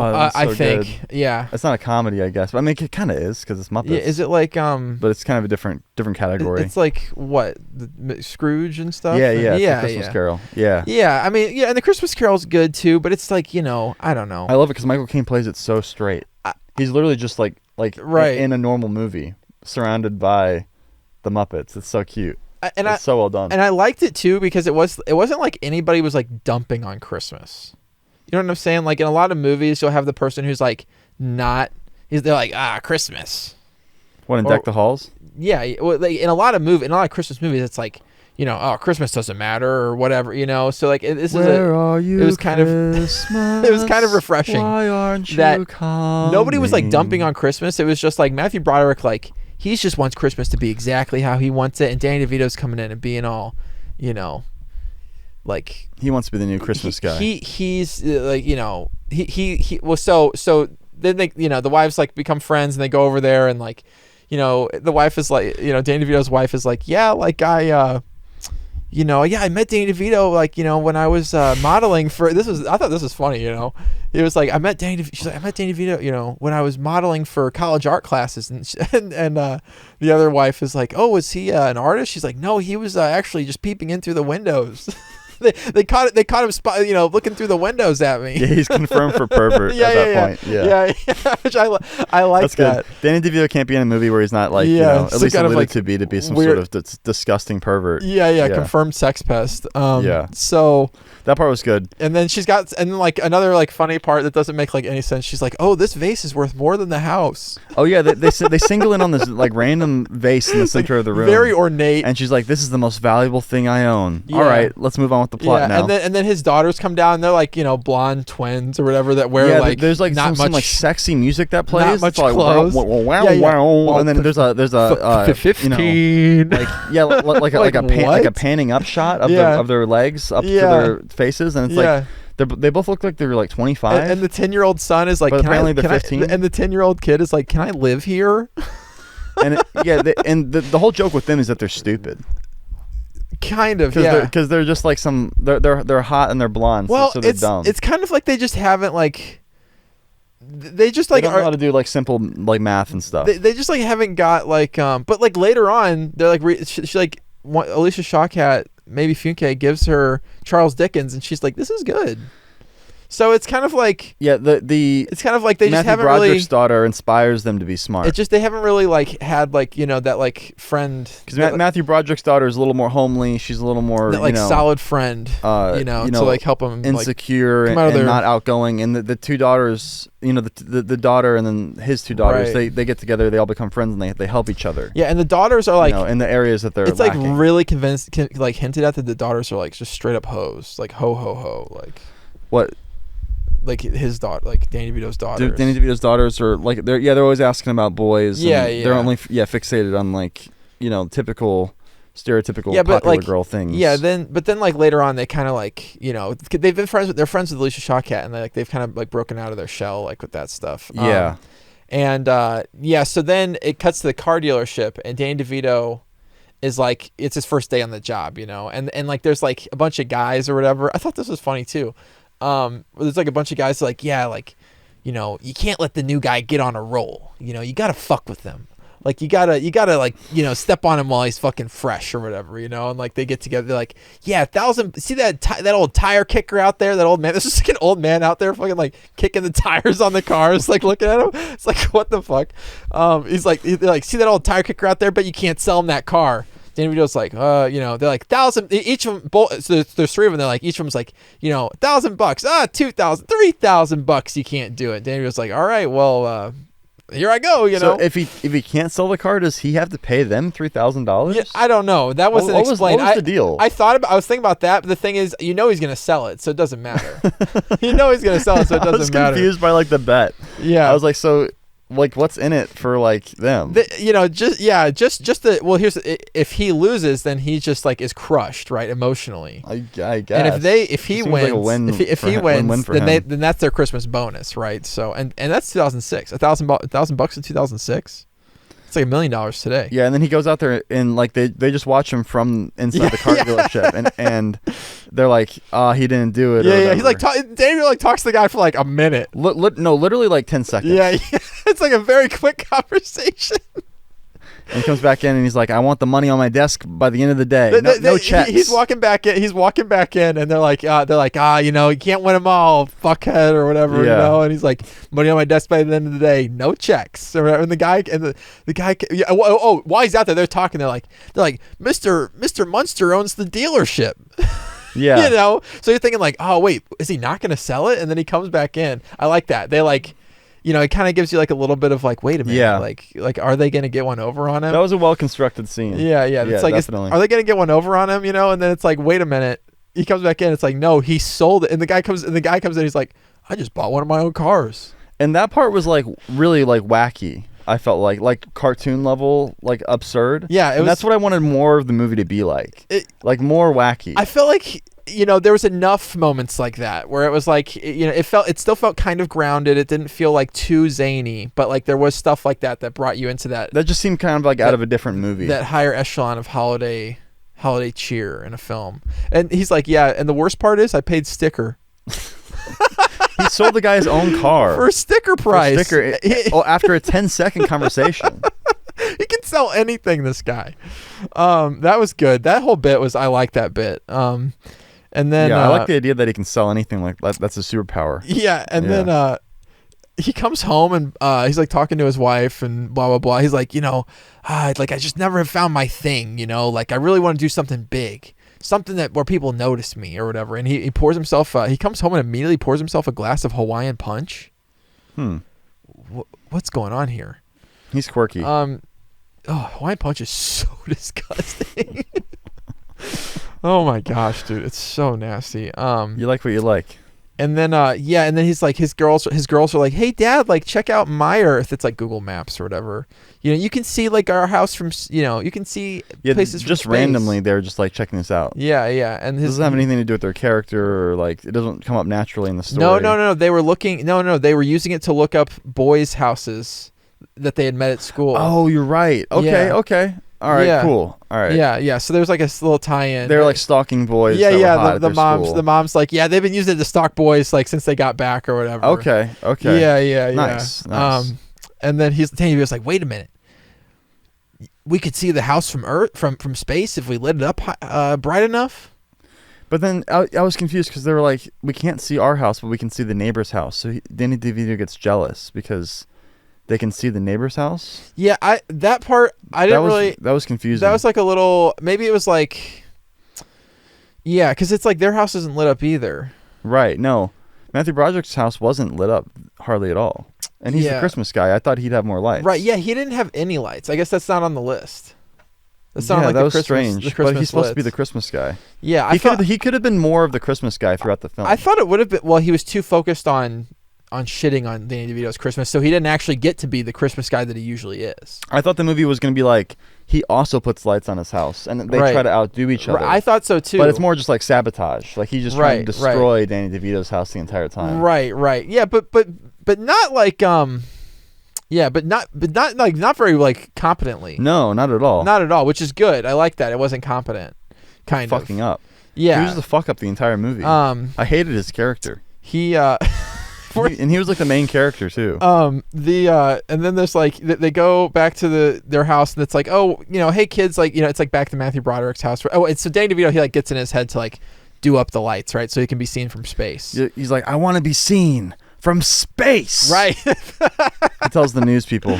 Yeah. Like, later. Yeah, he's got like a goal. Right. That's like that's what'll like, get him there. What does that mean though? Like from space, like. Yeah. What? It's whatever, right? Like, I mean, like if you zoom in far enough, you can see anything from space. Right. Like what from literally like the perspective of from like the entire globe, from like further up, How far? You can see any like light from with a satellite, technically. Like I mean, 2006. No, this was like a high tech system. It was Google Maps. It was Google Maps, but if it was a live view. Well, no, currents. Because later, because I'm thinking that, and I wrote that down. I was like, what is this like? Does it not save a photo and then show it? It's a live feed. No, because later, Kumar, he's like the My Earth guy, and he says something like, yeah, like because we heard about this, like we are actually updating it that as often as we can. That picture of our picture of that house, so they touch on that. Right. So it's not a live feed. But they do touch on it. He wants to be seen it's from space. That's his whole mission. That's his whole thing or whatever. And it's like, that's stupid as fuck, right? But he's like, he's kind of like a, I mean, him and his wife are not. He seems to have like a really good relationship with his wife. They do, yeah. They have a good relationship. And like they've basically raised these daughters to adulthood, like essentially traveling all around, and he can't find a job, but he still pays the bills. And they have like a really nice big house. Yeah, I guess they're renting it though. I think it was. I guess they're in massive debt. I think the wife mentions that. She's like, I know something really big you could do. You could pay off our debt. Right. Yeah, and that comes back in a funny way towards the end. Yeah. And then it goes back to Matthew Broderick's house, and like his kids are, he's like trying to get his daughter to wear the Christmas sweater. She's like, you'll he's chasing you'll find around the me house. you'll find me dead, basically. Yeah. He's like, but we wear it every year, and there's like pictures, and the kid is reading a book which is One Piece. He's reading One Piece, so that's based. And I was like, wait, he's reading manga. What is it? I think it's pronounced manga. And I'm like, wait, it's One Piece. So I spotted that. Manga. And the mangas. You're reading the mangas? Yeah, reading the mangas. The mangas. That's cool. I didn't even notice that. It's actually pronounced mangus. That is pretty based. Yeah. Mangus? Yeah, the mangus. Sure about that? Oh, I'm 100% sure. Okay. So then it's like, oh, what the fuck is going on over there? They have horses or something or whatever, Yeah, like camels. Yeah, and shit. yeah. Oh, no. So Danny DeVito went out and he found like a sleigh. Oh, right. Yeah. The guy at the hardware store sells them an old fashioned sleigh. Yeah. Danny DeVito's like at the it cuts to Danny DeVito. He's got like a shopping cart full of all the fucking lights in the store, It's before Amazon. He's getting everything, right? And then the guy's like, he's like, you got anything else? And the guy's like, you know what? We got this too. And he like takes him into the back, and there's like this fucking entire ass sleigh. Yeah, your classic Santa's sleigh. And then wait. So did Danny DeVito like decorate? Oh no. So that night before it cuts back to Matthew Broderick's house, Danny DeVito is like really loudly like putting up Christmas lights. Oh right. In the middle of the night, and they're bright as fuck. Yeah. And Matthew Broderick's like, is it It's like a vampire. What's He does going everything on at night. He's like, what's going on here? Or whatever. He comes out. He's all like, he's in his robe. He's fucking got his stiffy out. They just were trying to contrive reasons for Matthew Broderick to be mad at his neighbor while also keeping him like a very pleasant and fun neighbor. It was weird. It was like, choose one or the other. I liked how they kind of It like just seemed contrived. I liked how they didn't. I liked how. Oh, it's like he got the idea, right? He got the idea. It was already the evening, and then he went out and bought shit, and then he was doing it right fucking then. Right fucking then. Like, he didn't wait. It's like the lights weren't that He bright. went out and got stuff. Initially. I mean, it was, it's like not enough to complain about. But they were flashing. They were flashing. Matthew Broderick's such a bitch. And in his window, and he's trying to sleep, and it's like, and he was making a bunch of noise. He was like popping lights on accident or something. He was like, it was like a bunch of popping sounds. So he's Matthew like, didn't like that. he's like clumsily putting up these lights, and they're really bright, and they're like flashing, and it's like juxtaposition between nobody else has lights really up. I thought it would have been funny if Matthew Broderick had like there should have been a scene before that where he was like really like meticulous, like putting up like his very tasteful little lights, that were like his like little thing, some like contrast. Yeah, like that would have been good. And then like next scene, it's like this, boom or whatever, and then there's like this exchange, and then the next day he's like, okay, kids, put on the sweaters, and then it's like, wait a minute, like they have horses or something, 'cause the thing is, that wasn't enough lights, so he went to the he had put up all the lights, Right. but that wasn't enough lights, so he went to the hardware store to get more. Then he sees that they have a sleigh, so he buys this fucking sleigh, and then he like brings it back home, and the kids, and Matthew Broderick are over there, and he's got like horses. It's like, and you're thinking, where you're thinking like, where the fuck did he get these horses? Yeah. And he's got like antlers duct taped to them, and his son, he's like, yeah, get up on the sleigh, kid. And his son, like Matthew Broderick's son, climbs up on the sleigh, and then he's like, yeah, I just found these horses. He's like, between me and you, bud. Yeah. I just kind of found these horses at the on the outskirts of town. They're a little finicky. Yeah. They're kind of jumpy or or easily startled. Matthew Broderick's like, whoa, get down, and he starts making a fucking scene and a fuss. Get down, son. Give me those reins. Like, right. don't mess with the horses. Yeah. And then they off they go. They like forced Matthew Broderick into a Santa outfit right before. This. Yeah, because he's like, no, take your photo in the sleigh or whatever. Climb up in. Photo in the Here's a sleigh. Santa outfit. That's and not the tradition. He's like, this isn't my tradition. Yeah, which and then the horses like run off, and it's this whole whoa, you'll see it in the trailer. It's a big part of the trailer. It's a big part of the trailer. Matthew Broderick's on green screen going like, whoa. There's like, cut the stunt man on the street. There's getting pulled by the horses. There's some good like cars get hit. There's some good drifts. Yeah, there's some drifting, and then at one point the horses decouple from the sleigh. Cause it's like not really shot. It's like not really made for like a high speed horse over this bank of snow. Yeah, he keeps. Yeah, the horses are gone. He keeps going. Oh, and he flies over a car, and you saw it in the trailer. Some kid is like, I knew Santa was real. Mackenzie's like, why is that kid in the front seat? He's way too small. Yeah, like there's always like little things like that, like where this movie just didn't make any sense. That didn't make sense. And then like what's the joke? Like the joke is like he saw Santa and then he's like, I knew he was real, but they don't do anything extra with it. It's always just like the most obvious surface level thing. And then what more do you want? That's the joke. What more I don't do you know, want? something clever. Like you're writing a Hollywood film that people are going to pay good money, good hard-earned American dollars to see. In 2006, you're paying $5. The joke is that the kid now believes in Santa again because he saw Santa. I saw Santa. I knew he was real. It's just do something else. It's just a light. Like, okay, like here we go. Like we don't need to linger on it. Like let's keep going. Like this movie's only an hour and a half. It's like the most obvious thing to do with that bit. Like you have you're here with your family. Fucking like, Matthew Broderick dressed as Santa, being in a sleigh flying over a kid. The most obvious thing you would write in a script is like, I knew he was real. I knew it. It's obvious. Yeah. I mean, it's okay.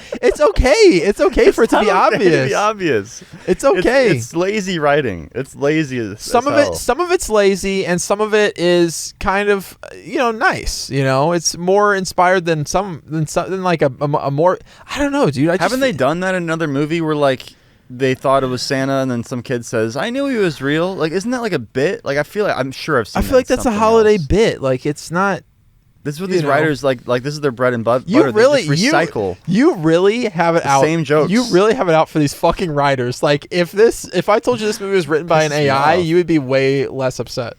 Well, in AI, it would make sense. It does kind of feel like it was written by an AI. Like, write a comedy film. Like this is it. I wrote down that I always like a good horse chase and a sick sleigh drift. And then it leads property damage. It leads. It's not really though. Smashes into a few different cars. What? Yeah, there's like some damage. I think he comically avoids that. No, he slams into a bunch of shit during this part. I gotta watch that part again. That's not what I remember. He gets shot onto this like frozen ice lake. Yeah. And he's like, "Wow, I'm glad nothing bad happened." Then it's like he falls through the ice. Then he falls. Wait, no, he doesn't say that. He's like he knows he's on a lake. He says something stupid like that. He's like, "Wow, that could have gone a lot worse." Yeah. That's his accent too. What is Matthew Broderick's accent? I don't know. I don't understand like his. That's just how he sounds. And how he sounds like.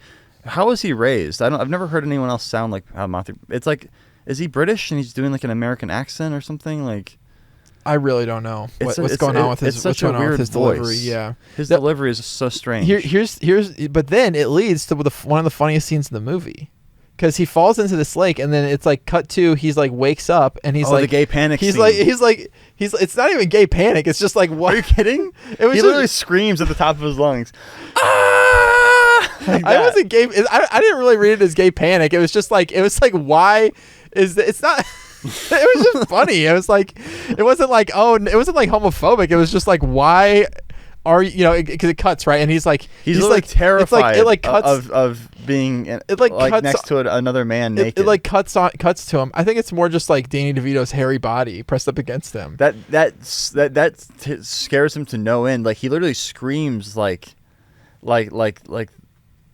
a banshee. What? He does. No, he doesn't. He does. That's bait. Bait. There's a camera shot of like his mouth, and it pulls out as he's screaming. Like it's like this. Like that's the end of the scene. Remember? Hold on. So it cuts, and he's like like cold and shivering, and they're like talking to him. They're like, are you awake? Like. He's like, I'm so cold or whatever. And Danny DeVito's like talking to him, and he's like, whatever. And it's like, as it's pulling out, like you realize, like, Mommy, am I in heaven? You like realize something like that. You like realize that he's like naked. He's like, where are my clothes? Then it pulls out, and he's like, we had to get your clothes off. Where did you get your clothes off? Right. You're freezing. You're freezing. Danny DeVito's delivery though is not that. That's just how I think of it's Danny not that intense. It's not that intense. It's like subtle, which I think is better for these situations. Man, this fucking hat is like cutting off the circulation of my brain. I know, you gotta wear it though. It's festive. It's getting so cold down here too. I'm getting used to it. We might have to start huddling together for warmth. Used to it. But yeah, and then it's like it pulls out, and he realizes, and you realize at the same time that Danny DeVito stripped him naked and stripped himself naked, and has him laid down in the back seat of his wife's car, in a sleeping bag. We're taking you to the hospital. He's warming him up with his body heat. That was good. Just I thought that was to stay calm. I really thought that was funny. Yeah, that part was good. Matthew Broderick kind of ruined it with like his performance. I feel like he gave him a tug to warm him up. He just like that scream was so cringe. I really didn't have that big of a problem with Matthew Broderick throughout the whole movie. I thought, Really? it's just like, yeah, this is Matthew Broderick. Like, what he's just doing his like normal thing. I don't know. I didn't really. He pissed me the fuck off. Dude. Yeah. You have like some kind of vendetta with Matthew like Broderick. Did he sneak into your house and buggle you? No. Okay, if you say No. so. Oh yeah. And beat his ass. and then yeah. Well, you were incapacitated. He buggled you when you couldn't defend yourself. So really, that's he's got it coming. He's going straight to hell for that. But and then it leads to another funny scene, because then he like goes and then like he comes back and it's like he's like mad or whatever about and they're like, no, like. They're like, no, he really saved you, and he also fixed the Christmas card. It's like all of his family, and then it's like him, like fucking like in a blanket or something, like photoshopped into it. I was confused by that part. That was funny. It's like, so when did they take the picture of the family? Like that weren't photoshopped. Whenever, like Just after the fact, like after the fact. After they got him back to the hospital and stuff. So he's in the hospital when they took that photo? Well, and then they got it processed, and then he... Danny DeVito made it happen, okay? Didn't make any sense. It was it was a funny bit. It was a good bit. But who is the man that they photoshopped his face over? They didn't Photoshop his face over. They put his entire body. No, it was just his face over a different body. No, you're wrong. No, look it up. You're wrong. I swear. You're wrong. It was so confusing. It was like, what is this bit? I get what they're trying to do. It was like his whole body. No, it was his face superimposed over. I guess they had like another man just stand in for him, and then they're just like, the bit raised too many questions. No, I'm telling you, dude. What are you looking up? I'm trying to find the fucking picture. I guess I can like pull up. What did you watch it on Paramount Plus, or did you rent it? Oh no, it's free on Hulu or something. Oh, it's on Hulu? Yeah. I have Paramount Plus, and that's the first place that I saw it available on. Let's see. I might have saw it too. You might have seen a different version than me. Could be. One of these streamers, like, they only show like the TV like cut of movies. I forgot which one I saw. I think it was Peacock. I saw like the TV version of all the Harry Potter movies. Ew. Remember I told you about that, where there's like commercial fades to black, and then it's like re-edited. Yeah, we need to find this photo. I'll try to find it here. We can even find it. It's like right after he goes on the sleigh. Yeah. That part should be easy to find. Jingle all the way. I think you went past it. Did I go past it? Is it earlier on? It's earlier on. Wait, yeah. What's next in the plot? All this other stuff. Yeah. Oh, this is next. So yeah, go back. Yeah. No. You just. Oh, okay. Here it go. is. Yeah, here it is. he's like. I love this imagery. Yeah. Of him like in bed with him. He's like warming him up, and he's like slowly becoming conscious. He's done it a half a dozen times.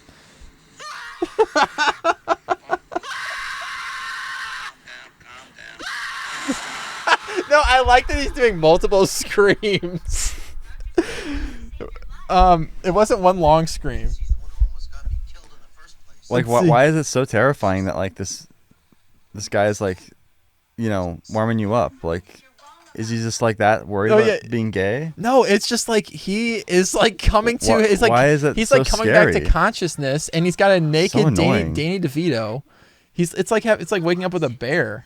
He should be like grateful that Danny DeVito saved his life and is warming him up. Let's see. Wait, let me see. What the fuck? Are you trying to hide it from me? card, so look what he made from He the made picture took he to the made a Christmas hospital. card. No, it's him. They took it. It's him in the fucking night, like in his like hospital shit. No, but it's Photoshop. No, though. it's dude, not photo. They are in it, and he just put him into the photo. He's not photoshopped onto somebody's body. It's him in the fucking hospital shit in a wheelchair with the oxygen shit in his nose, and he's got like a Christmas fucking sweater stretched across his body. Wait. What's going on here though? This is crazy. What's wrong? Look, That's just him, bro. Wait, that's a different photo. this is crazy. This is what I'm talking about. That's a different photo. Look, now the body's there and the head's photoshopped Now it's a different picture.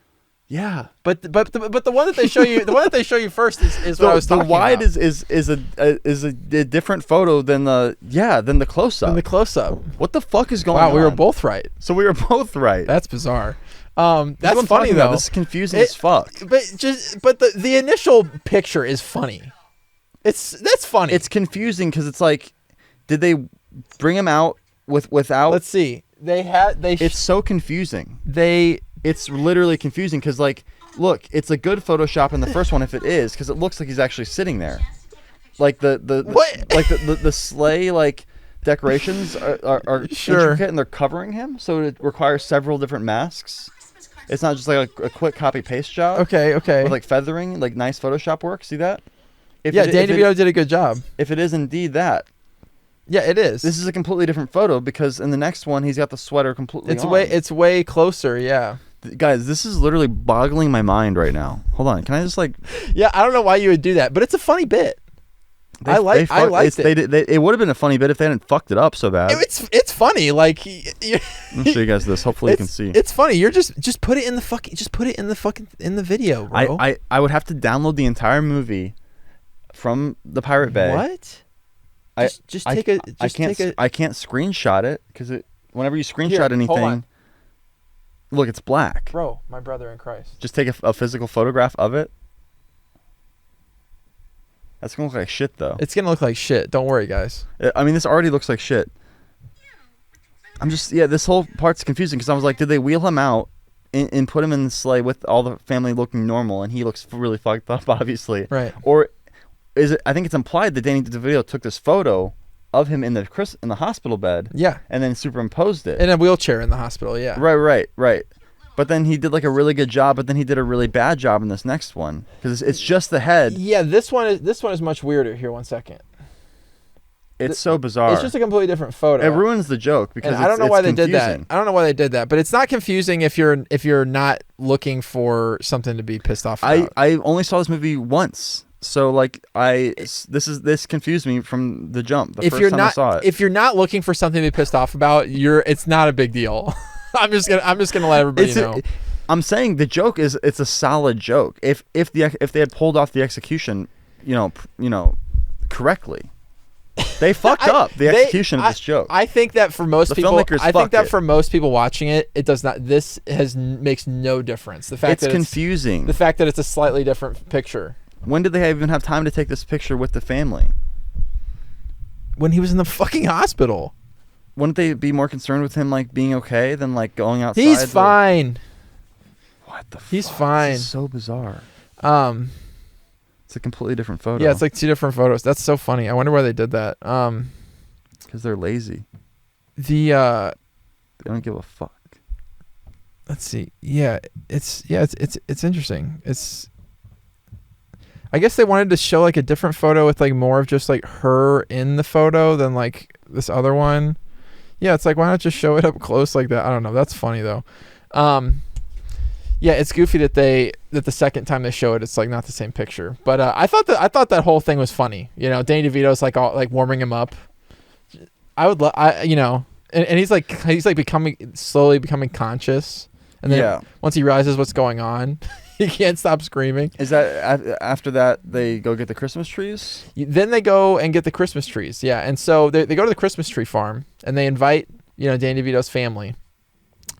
And this bit was good. I like this scene. And he's got like a tree reserve. There's like a little fenced off area where he's growing his own trees. He's like so, yeah, like into planning Christmas. That Right. he's been growing his own For particular type of 15 tree years. for 15, and he's got them like lined up. So there's the bigger one they're gonna cut down today. Right. There's a slightly smaller one for Right. next year. There's like 5 years of Christmas trees. Yeah, like ready to go. Or maybe like I think he their gets own private lot. Yeah, it's like their own That's little good. private thing. Like that was a funny little bit. And like Danny DeVito, he's like got his chainsaw. He's like, all right, guys, like let's go find our own. It's like race you to it, and he like knocks over a gas can. Just why is there just a random gas can just out? Yeah, I don't know. Maybe he got the gas can out for his chainsaw or something. I can't remember.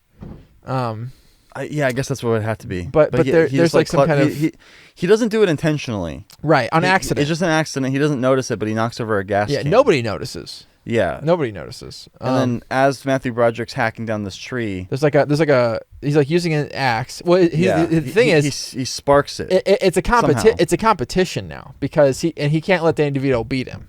Yeah. At something Christmas related. Because Danny DeVito's like, last one of the car is a rotten egg or something. Right. And he's Yeah. like, he like tells his kid's like, I thought you said I could cut it down. He's like, no, now I'm cutting it down.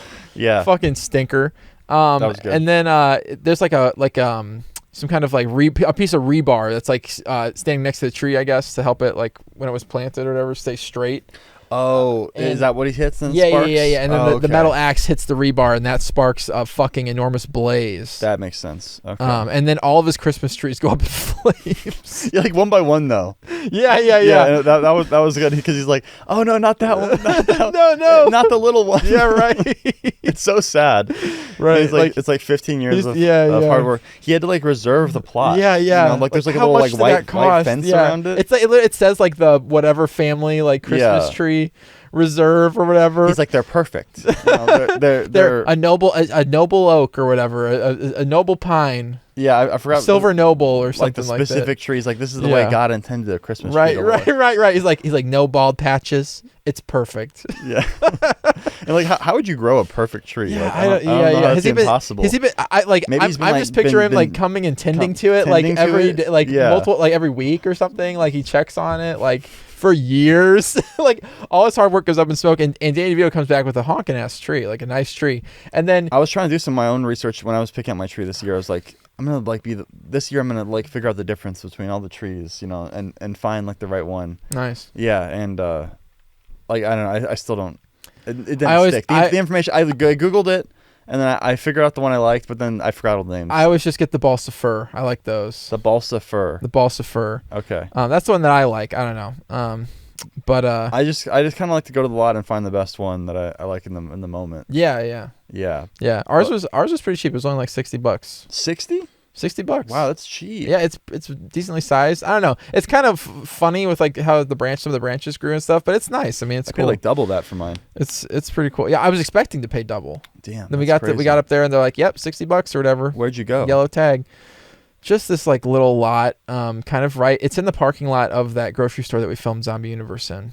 Oh, on Watson? Yeah, well, the former grocery store. Nice. Yeah, on Watson. Yeah, there's like a little lot, Sullivan Farms. That's sick. Trees from out the old Sullivan way. It'd be cool to go and cut down your own tree. That would be fun. Yeah. I'd like to do that one time. Yeah, that's like when you're, that's like that Timber! That's like that real shit, Yeah. Fucking lose your thumb. Well, not. I mean, Oh! not like a chainsaw, just like an axe. And then even how can you lose your thumb with an axe? fucking bounces off, deflects off the next tree, fucking comes back at. I don't know. It's possible. Anything's possible. or maybe your kid loses their finger. They're holding. All right, hold the tree while I cut Hold it. the tree while I cut it. Right by where I'm swinging. So yeah, and then like That was he's a like good Christmas bit. the only tree that they had left that's the kind that he wants is like the tiniest little fucking piddliest fucking. Yeah, he's like that was a good bit too, where he's like thank God they had one left. Right, one more left, and then He's like- you don't see it though, like they're in the car or whatever. What's his family's name? Like the Olsons or something? He's Something. like the Olsons always get up also would fur. Yeah, like yeah. that's the family tradition or whatever. Yeah. And then it's like yeah, like they burnt. He his wife's like, oh, Danny DeVito didn't mean to do it or whatever. It was an accident. He's like, well, at least they still had one left. It's like the tiniest, dinkiest shit little tree, like worse than Charlie Brown's Christmas tree. and that's like, super funny. Like the idea that he's just so committed to right. his tradition that it supersedes the fact of the tree. is terrible. It's like the worst tree. Like you can't put funny. anything under this tree. Yeah, and he's like, it's like in like a big ass stand. He's like, is it good here? How's this? Or whatever. That whole thing was good, you know. Then like Danny DeVito's like got his lights even more cranked up or whatever, and they go over there and they see him and like they're like, you know, oh, and his whole family's having a good time, like showing people the lights, and they're really doing great. And Matthew Broderick's family's kind of miserable because he's making everybody miserable. Yeah. You know, but they go over there and then they're having fun. And Matthew Broderick's like doesn't like that. Oh wait, they're caroling. Is that when? No, that's later. That's the caroling's later. But yeah, they go over there and it's like there's like a line. It's like, yeah, you know, our girls are showing everybody the lights. Hope that's the only thing they're showing them. Like, what the fuck? Yeah, they're sluts. Yeah. Like, what? Like, these girls are supposed to be 15. Like, why are there all these, like... The joke is that they're whores. These girls are whores. Like, they're 15. Like, give them a chance. Danny DeVito raised a couple of bona fide sluts. Give them a chance. But they're also, like, really hot, you know, because, like, they wouldn't be because, you know, like, Danny DeVito is Danny DeVito, so you wouldn't think that they would be hot. Sure. But then they are. That's, like, the joke, It's like the classic, like, ugly guy, like, good-looking kids. Yeah, yeah, like... kind of bit. And it's, like... It's all so, like, surface level, like, played out. Of course. Bits. No, here's like, the thing. It is surface level. Some of it's not played out. Some of it is. Like the Christmas tree lot. Yeah, that was good. There's a few moments in the like film. Him like waking up in a naked in a sleeping bag next to naked Danny DeVito. Their balls are touching. Like that part was good. Like I didn't like when Matthew Broderick started yelling. That was just fucking stupid. I thought it was. I don't know. I liked how if it was one long yell, it would have not been as funny. But I liked how it was two yells. He's like, you like the comedic timing. Like, chill out, dude.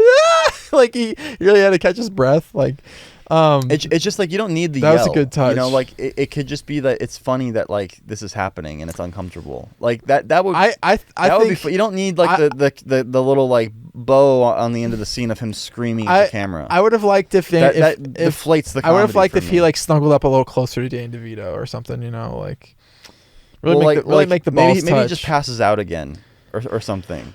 like he thinks it's a fever dream. Yeah, and then it's like, yeah, there's a good movie like buried under the wreckage of this film somewhere. What the fuck? This movie is fine. Like as a Christmas holiday film. It's just so funny because you literally hate every movie ever, and then like we watch this like terrible comedy, and you're like defending it so vehemently. It's because right, it in the genre that it's in, right, in the shitty Christmas movie from 2006, the Christmas caper.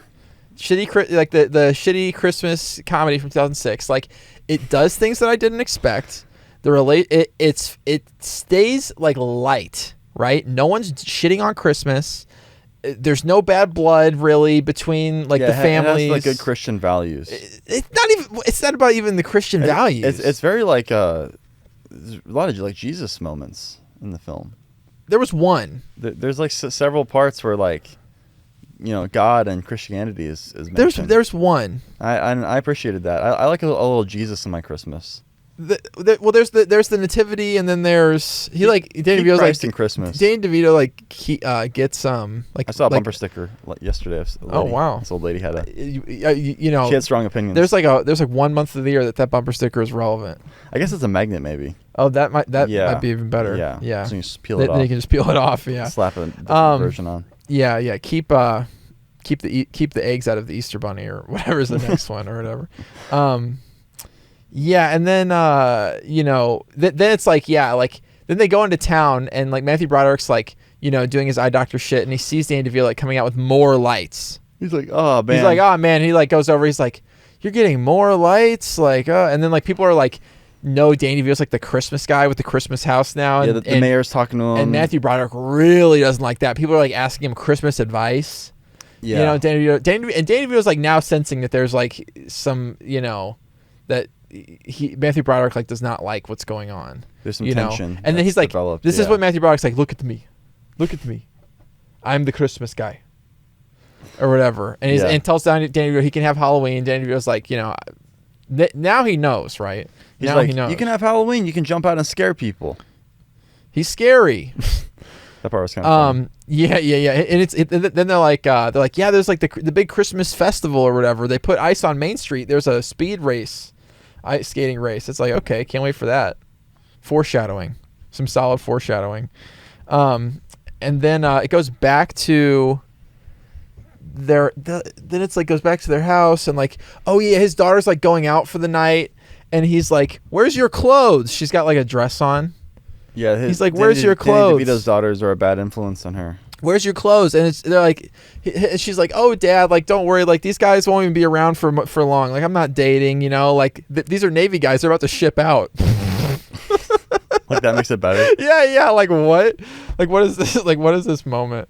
And then the caroling happens, and then it's Danny DeVito is like, he's like got like a full fucking DJ set up on his fucking sleigh, and it's like this whole like, you know, Christmas fucking like DJ Yeah, fucking. he starts it off like more like off. you know traditional, and then there's like a DJ drop mix, and then it goes all like hip hop Christmas. Yeah, kinda. that was pretty lit. Yeah, he definitely had it. He definitely kept the Christmas lights lit. Yeah, and then like the daughters are like going off with these Navy guys, and like German Fred Armisen is like, they're going to be making kissing and so. Yeah. Like what is this? What is this German Fred Armisen? Throwaway German Fred Armisen. Yeah, line.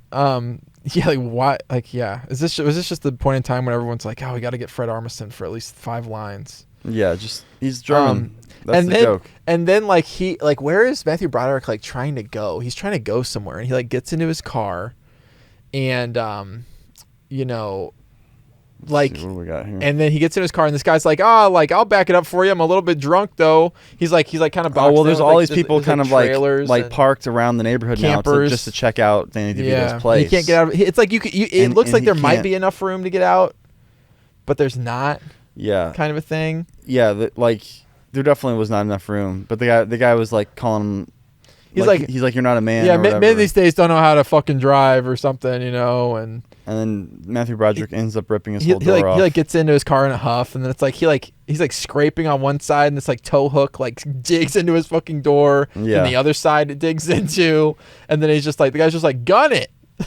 It's just like ripping off a Band-Aid. And then his fucking doors are ripped the fuck off, like completely. Which I thought that was fun. Yeah, it was a good moment. He was going to see the police. Right. He was going to file a complaint, and then that's when we see the cross-dressing cop. And he's like scratching his bra strap. Yeah. He's like, this is a brace. That my wife maybe. Yeah. And then he's like, yo, you're really not in my panties or whatever, wanting to put in this complaint. Then it's like you see his like he like bends over or whatever. And he's got this like massive whale tail, and Matthew Broderick just like backs up out of the. Yeah, see, like we didn't need that. Leaves. It's like there's too many like explaining of the joke. It would have been funnier. Just leave it at the not in the panties. If he had just not in his panties, and then like you see the panties.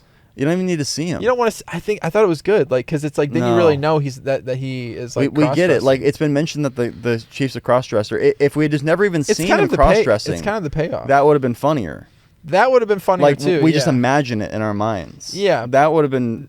But like they always have to do the most obvious thing. It would have been funnier if you had not seen him at all. But if you're gonna see him, then I think you need to see the panties. You're really wadding up my panties or whatever.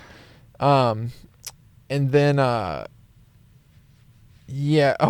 then the wife is like, you know, Danny DeVito's like, oh, blah blah blah, you know, I'm gonna do this or whatever. She's like, oh, if you do that, you're not gonna get any more of my special holiday offers. What does that mean? What does that mean? This is Pepper and Tony again. Yeah. What does that mean? What like we're just left in the dark. What is this thing where like couples like it's like the common cinematic trope where like the chick like has like some kind of like sexual treat. Yeah, right. Like it's always like always like something to lord over the man. It's like he's like a dog with a bone. It's like every time when the moon is in the 7th house and Mercury aligns with Mars. Yeah. Then I'll let you do anal. Right. It has to be anal. Like, it's the only thing it could be. Like what are her holiday and she calls them her holiday offers. Yeah, it's such a weird way to phrase it. It's a very strange way to phrase it. And then why is it holiday? Yeah, and then it's like later in the night. Yeah. Like what the like? It's like the 12 days of Fistmas. On the second day of Christmas, Danny gave to me 2 fists in my ass and a partridge in a pear tree. I don't even want to know what happened on the 12th day of Christmas. That's 12 fists. That's just the second day? That's 12 fists in the ass. Each day of Fistmas, you add another fist? You add 1 fist, yeah. Oh my God. I know, dude. It's really fucking rough. Oh, man. Yeah, so then it's like later that night, Matthew Broderick's like got in like this like just the fucking most like white bread like spy get up you ever seen in your entire life. Oh yeah, he's wearing little earmuffs or whatever. This part really pissed Forrest He goes off. all clandestine. This part really fucking got me. I was like, this is dumb. This is a stupid movie. Like, if you're the plan is to sabotage Danny DeVito's lights. Yeah. He wants to destroy them. So instead of just like walking over there and just like pulling the fucking cord out of the wall and like or pouring some water on it or something, he like gets in this like whole like black clandestine spy outfit with gadgets and shit. Dude, he's your classic, suburban busybody. And he's got like code names with his son. His son's the lookout. His son's like, hey, Dad, I'll help you. Yeah, he like his son like climbs up on this fucking telephone pole, super dangerous. And he's like, the son's like, calling out things for. It's literally just across the street. There's no one around. Just go over there and fucking pour water on it. But he's like, Matthew Broderick's like jumping and like there's spy music and he's like hiding behind the ornaments and stuff for like no real reason. It's just dumb.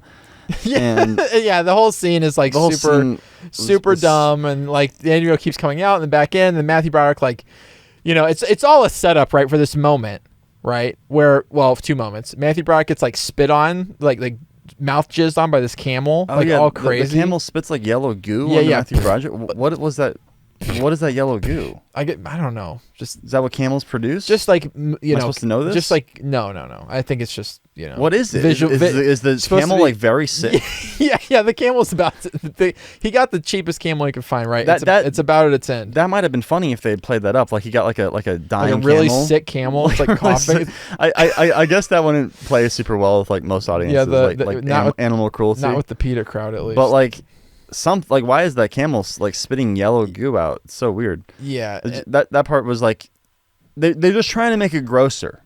Yeah, like it's like they can't just have a camel spit on you because that's not gross enough. If it was just normal clear spit. I really wish it had just dumped on him.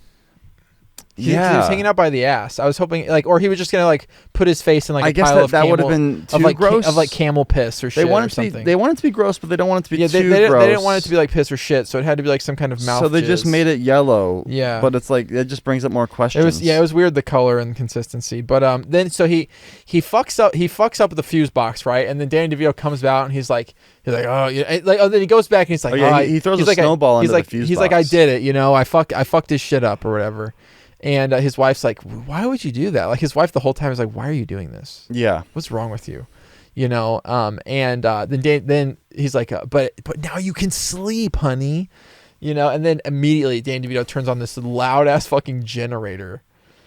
So the lights are on and it's super loud with this generator. Yeah. So Matthew Broderick lost. And then Danny DeVito sees that there was snow thrown into the fuse box and he knows, right? The nose knows. Then they go to the fair or whatever, the holiday fair. They're playing games, they're competing. Whatchamacallit? They're like playing games and like they're throwing stuff and like somebody beans the sexy old lady or whatever. Oh yeah, the old woman gets assaulted. That's always a good bit. It's funny because she's old. Yeah, she can like see now or whatever. It's like a callback to that lady existing. And then there's like a performance. It's like Santa's babies. Oh yeah, this was so cringe. This part was so. I literally had to like turn away from watching it. I was like, oh my god, this is so fun. I had to pause it for a second. Danny was like, don't you like hot chicks or whatever or something, The setup for this is so strange too, because like there's like this like performance of this burlesque performance in the middle of town, where they bring out the Santa's babies, and it's like these scantily clad women, and they're doing this like sexy erotic dance to Christmas music, like in front of just children, the whole town, or whatever. Yeah. Like, It's like a kind of like a burlesque ish. Like and sexy. They're bending over, showing their asses and stuff. Yeah. And Danny DeVito's like, we got our differences, but we both like women, right? This is something we can both agree on, or whatever. Yeah. Like they're hot, or whatever. Yeah. And Matthew Broderick's like, yeah, you're right, yeah, like, and then he just starts randomly talking, like yelling at them. And this part was so weird. He's like, "Who's your daddy?" Matthew Broderick starts shouting at these women on stage from the crowd, "Who's your daddy?" Over Who's your and over daddy? again. Who's your daddy? It's like it's completely out of character. Next, for him. He would not. It's really his character would not do that. Well, he's like trying. Danny to, DeVito might do that. He feels bad about fucking with Danny DeVito's shit, so he's like trying to relate to him. He's like trying to relate to Danny DeVito's character. That's a leap. It's not. You're making some. No. Logical... They set that up, and that's the whole reason Oh he's my like hanging out with God. him at this thing. That he's hanging out with him at this thing because his wife guilts him into it. Bro, so he's like he doesn't have to shout. I'm not saying that's what he has to shout. I'm saying to get on Danny's level. I'm saying he's like he's like trying to like be a guy pal, like he's trying to like play into it, like who's your daddy? Who's just Matthew Broderick yelling that over and over again was giving me like the most deep internal cringe I've felt in a long time. That was bait, right? Because I want to show a list of that part. Because it's like, well, who are these women? And it's like, oh, it's literally his daughter. It's like, yeah, I mean, you see it coming a mile away. Like 20 miles it's away. obvious. And like, so it's a little more risque than you expect. Oh, and something else I appreciated was that Hurley from Lost kept appearing in the movie. Yeah, that was random. That was funny. Yeah. And then it's like it's his daughter and Danny DeVito's daughters doing the show. Yeah. So like, why are they allowed to do this? They're 15. They're all 15. Yeah. Like, what is this thing where they're 15 but they're hot? Oh my they're supposed to be like being portrayed as if like they're supposed to be hot. I guess it's like for like the young teenage boy crowd in 2006. That was a big crowd going to movies back then. So cringe. So dude. And then it's not even funny. That's the thing. Like it's not like funny because you see it coming a mile away. Yeah. That part was kind of was like a it was like oh, here we go. Performance was terrible. And then Danny DeVito. I like Danny DeVito how Danny DeVito played it. I kind of like that, but I don't know. He was great. He was kind of great. Yeah, he was awesome. And then he's like, yeah, I need one of those. So then there's this race, right? This like speed skating race, and Danny DeVito's like wearing like a hockey jersey, and like Matthew Broderick's like got like the whole speed skating. Matthew Broderick's like really into like it. Suit or whatever, And I'm thinking to myself, I need one of these speed skating suits. For what? Just to wear on a daily basis, honestly. He looked awful. I want one. Yeah, like I want the big helmet, like that, like curves back. That like you ever watch speed skating? They look ridiculous. It's like a skin tight fucking. Yeah. You really want to reduce your drag coefficient with that thing, I guess. And then, so he sells. Oh, so then Danny DeVito, like he can't be seen. He's still not seen from space. He's still not seen. Yeah. So then he's ordering these LED panels, and he's like, how much is that in yen? Or whatever, and it's like cutting edge technology. It's really expensive, and he wants the whole house to be fucking lit up. And so he sells his wife's priceless vase, her grandmother's vase. Right, that was set up earlier, as it turns out. And then, meanwhile, Matthew Broderick. Or no, so does he get the LED panels? And then he's like, there's this whole thing with his wife. He's like, I can sell anything to anybody. She's like, you can't sell this to me. Oh yeah, so like, Danny DeVito's wife is starting to push back on his like craziness because he's too focused on the beating everyone else or like becoming the best Christmas being guy, seen from space, than he is on his own family. And he's like, I just want to do something that people notice that makes me matter, And then his wife's like, I just was always hoping one day you'd realize it was your family, or whatever.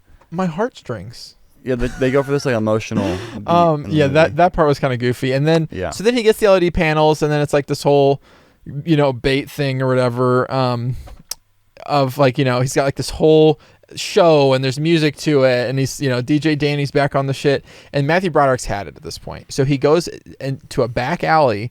And he's like, yeah, I want. What does he say? Yeah, the scene was funny. He's like, I'm looking for something with a little bit of pop. And you're thinking like, all right, he's about to be, he's gonna shoot. He's about to shoot get this yeah, guy. yeah, yeah, He's gonna get a like gun and like murder him. wow, he's about to get the glizzy out. He's about to get him with the gat. It turns out it's a back alley fireworks deal. He's like, what do you want, man? You want the zingers? He You want opens the his trunk you want the and it's just full of zammers? fireworks. He's like, I'm trying to fucking destroy my neighbor's Christmas. The guy's like, all right, I like your style. You'll need this too, the atomic warlord. Yeah, this guy really hooked him up. Yeah. Well, every fucking illegal firework you can think of. It's a great back alley fireworks deal. It's like a weird back alley, like, but it's well lit. That was a good scene. Yeah, that was fun. And then so he. Then he like tries to set off all these fireworks, right? And he shoots a couple, and then it goes horribly wrong, right? And they're like shooting off at his house, and the atomic warlord like goes down his chimney, and it's like bounced around his fucking house. His wife's in there like, and then it lands in their fucking Christmas tree and sets the entire thing on, Oh, wait, before this. Yeah, we missed that part. Danny DeVito is like... There's a lot, to this movie's credit, there's a lot that goes on in this film. Yeah, There's a lot of like beats and comedic setups. Wait, 90% of them fail and fall flat on their face, but there's an attempt here to create I feel like the movie had a big budget. After the no expense was spared. Incident with the girls, with the daughters, Danny DeVito like gets him gets them a Christmas tree. Like he wakes up and there's just a Christmas tree in their house. In their house. He like broke in. And he also got him a new car. Come to find out, he got him a new car that he has to pay for. Yeah, and he like forged his signature. Right. And Danny DeVito is like, Danny DeVito's like, yeah, if whoever wins the race will pay for the car.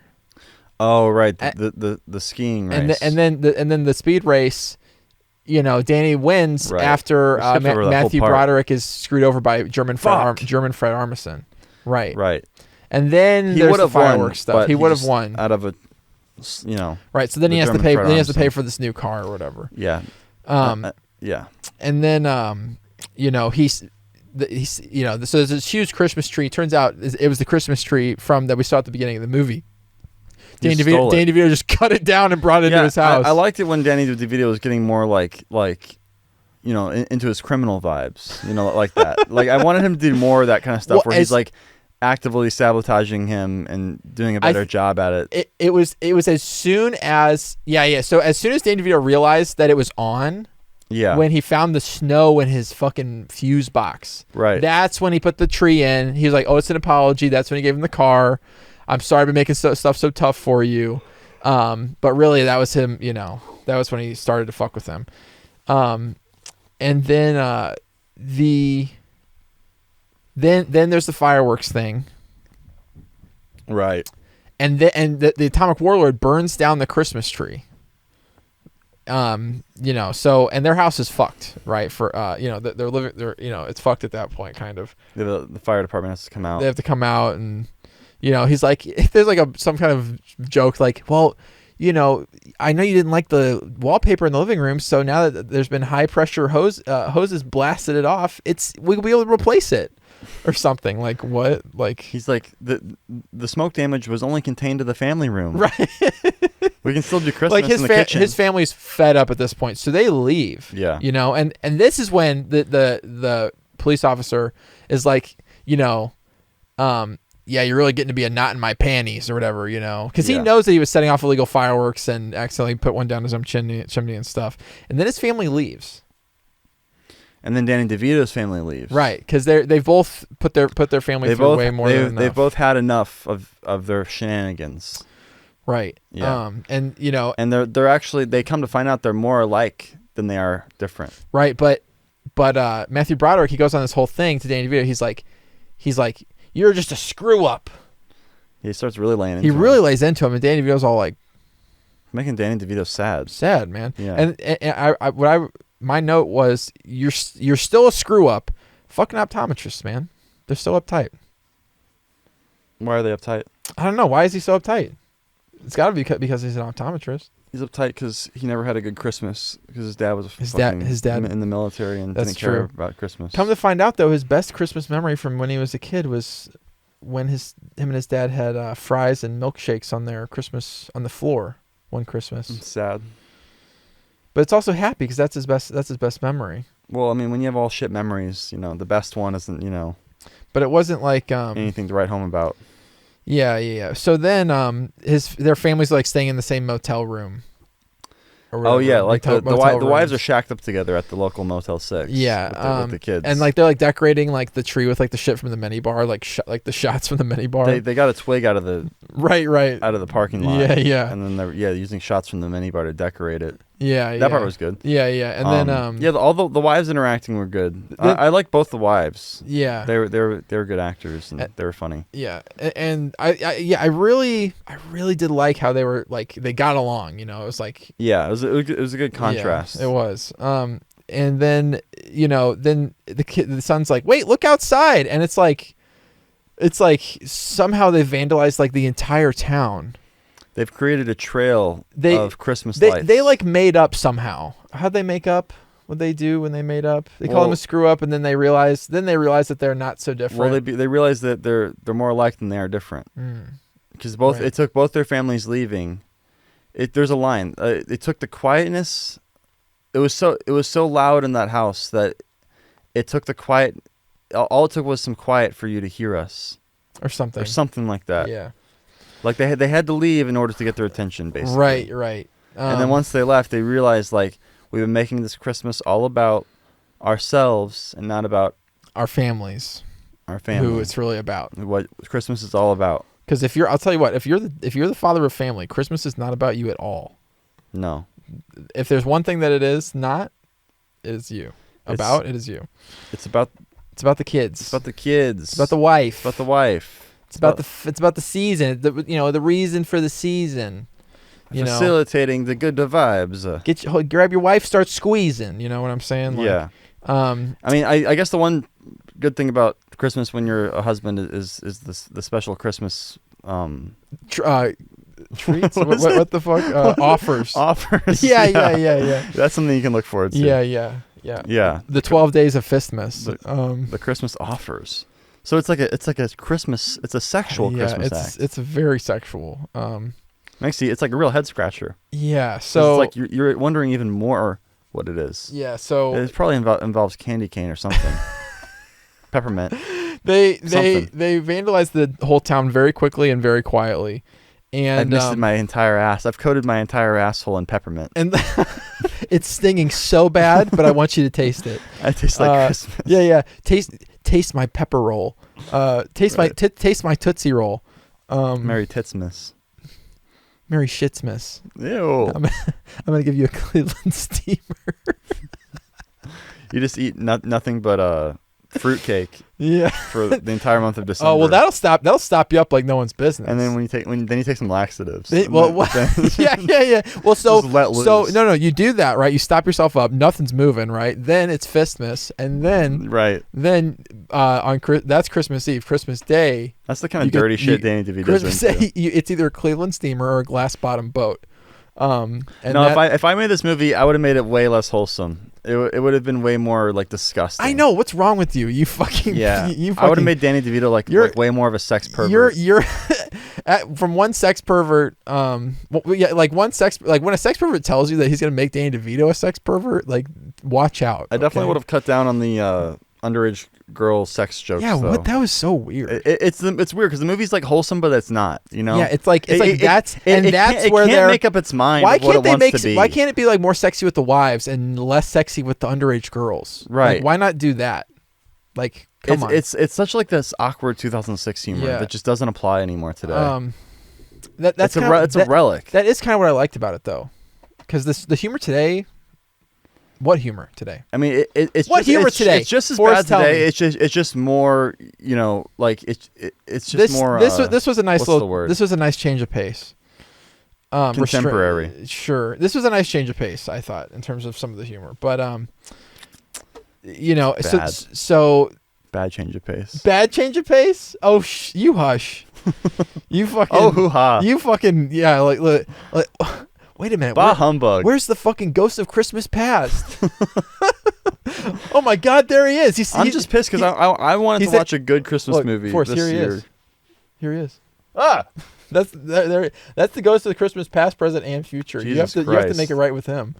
Well, you can watch another Christmas movie. No, I can't. I tried, and Alyssa, no one let me. What? She just kept getting on her phone. She won't watch a Christmas movie. I tried to watch It's a Wonderful Life, and she just kept that's whining about it. What about a movie that's not in black and white? That That might work better. Yeah. Try to watch Jingle All the Way with Arnold. Arnold. Never seen that. If you haven't seen it, it might. No, it might be we fun. did watch National Lampoon's Christmas Vacation. Oh, there you she go. likes that one. There you go. And we watch that one like once a year. There you go. Well, you got to watch a good one. Yeah, and So I watched The Grinch with Luna too. yeah. So then there's been this like through line throughout the movie. Okay, so they vandalized the whole town basically, and it's like they've all the lights from Danny DeVito's house. They've stripped arranged them to lead. And they've created a path Like a from path the motel all the way through the town to this like gondola or this like gazebo to or no to the house. It just goes through a gazebo. Right. Through the town, through the middle of the town, through to the house, and then it leads to the house where they've prepared a scrumptious feast, a full feast. But like it's like when did they? They had time to do all this stuff. Don't worry about it. How do they know like when they were gonna find the path though to keep the food like warm? Maybe Danny DeVito like threw like a rock at the window or something that like alerted the kid. But they were like arguing when they got into the house. Remember, like they weren't ready. Maybe like, Hurley helped them. Maybe Hurley helped them on his way to before he caught his flight to the plane when lost. It was all there was a lot of questions. So I was like, this doesn't make any sense. That whole part is just like okay, whatever. Here's how they're tying it up. Yeah, they're tying it up. And so this whole through line like the wives like one of them is like good at cooking, has good ideas, fun ideas. The other one's like she like does cookbooks, like that's like her job. Like she makes other people's cookbooks and edits them and stuff. So like and they were working on stuff together to make a cookbook, and then the husbands have made all the stuff from the cookbook right as the dinner. So they're all like, oh, like, and then Danny DeVito sold his left nut and got the vase back. So the vase is back, right? He's like, and then the credit card shit. Yeah. What did they say? He goes, she goes, how did you afford all this? How did you get the vase back? And Danny DeVito goes, let's just say we won't be able to use the credit cards for a while, like the rest of our lives. Yeah. It's like, what? Is that how credit cards work? Wow. He maxed all of them out. So they're in enormous financial debt. Yeah. But We're ruined. They were already in really bad debt at the beginning of the film. We're ruined. So like, they're literally ruined. Yeah. Like credit cards to the rescue. The moral of the whole story is that credit cards save the day. Right. And don't worry about it. Yeah. No, the whole moral is, if you fuck up, like, don't worry about the money. Yeah, because you can just put it all in credit cards. Because you can just go into debt forever. You just won't be able to use your credit cards ever again. Like they canceled them. Yeah, like what the fuck is going on with this vase? Anyway, so yeah, what is up with the vase? And then they go outside. It's not even like a Christmas vase. It's her like grandmother's vase. It's just her grandmother's vase. Why is it so Oriental? valuable? It's like Oriental or something. I don't know. To what? It's the MacGuffin of the movie. I mean, let's be real here. It's such a random. It was such like a funny. Yeah, I feel like it was like thing. I feel like it was just like supposed to be. It didn't look valuable. It's supposed to be random. Like kind of funny. Like what's up with this? It should have been more informing in their character. Like it should have been like Oh, that's my favorite stripper pole. Like a collection of like those little knickknacks that people have. Or I kind of liked it as being like absolutely something was not important at all.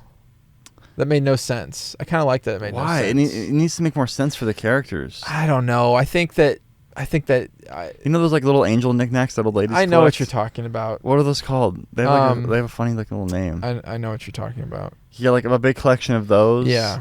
And then maybe they get like destroyed later or something. You'd think.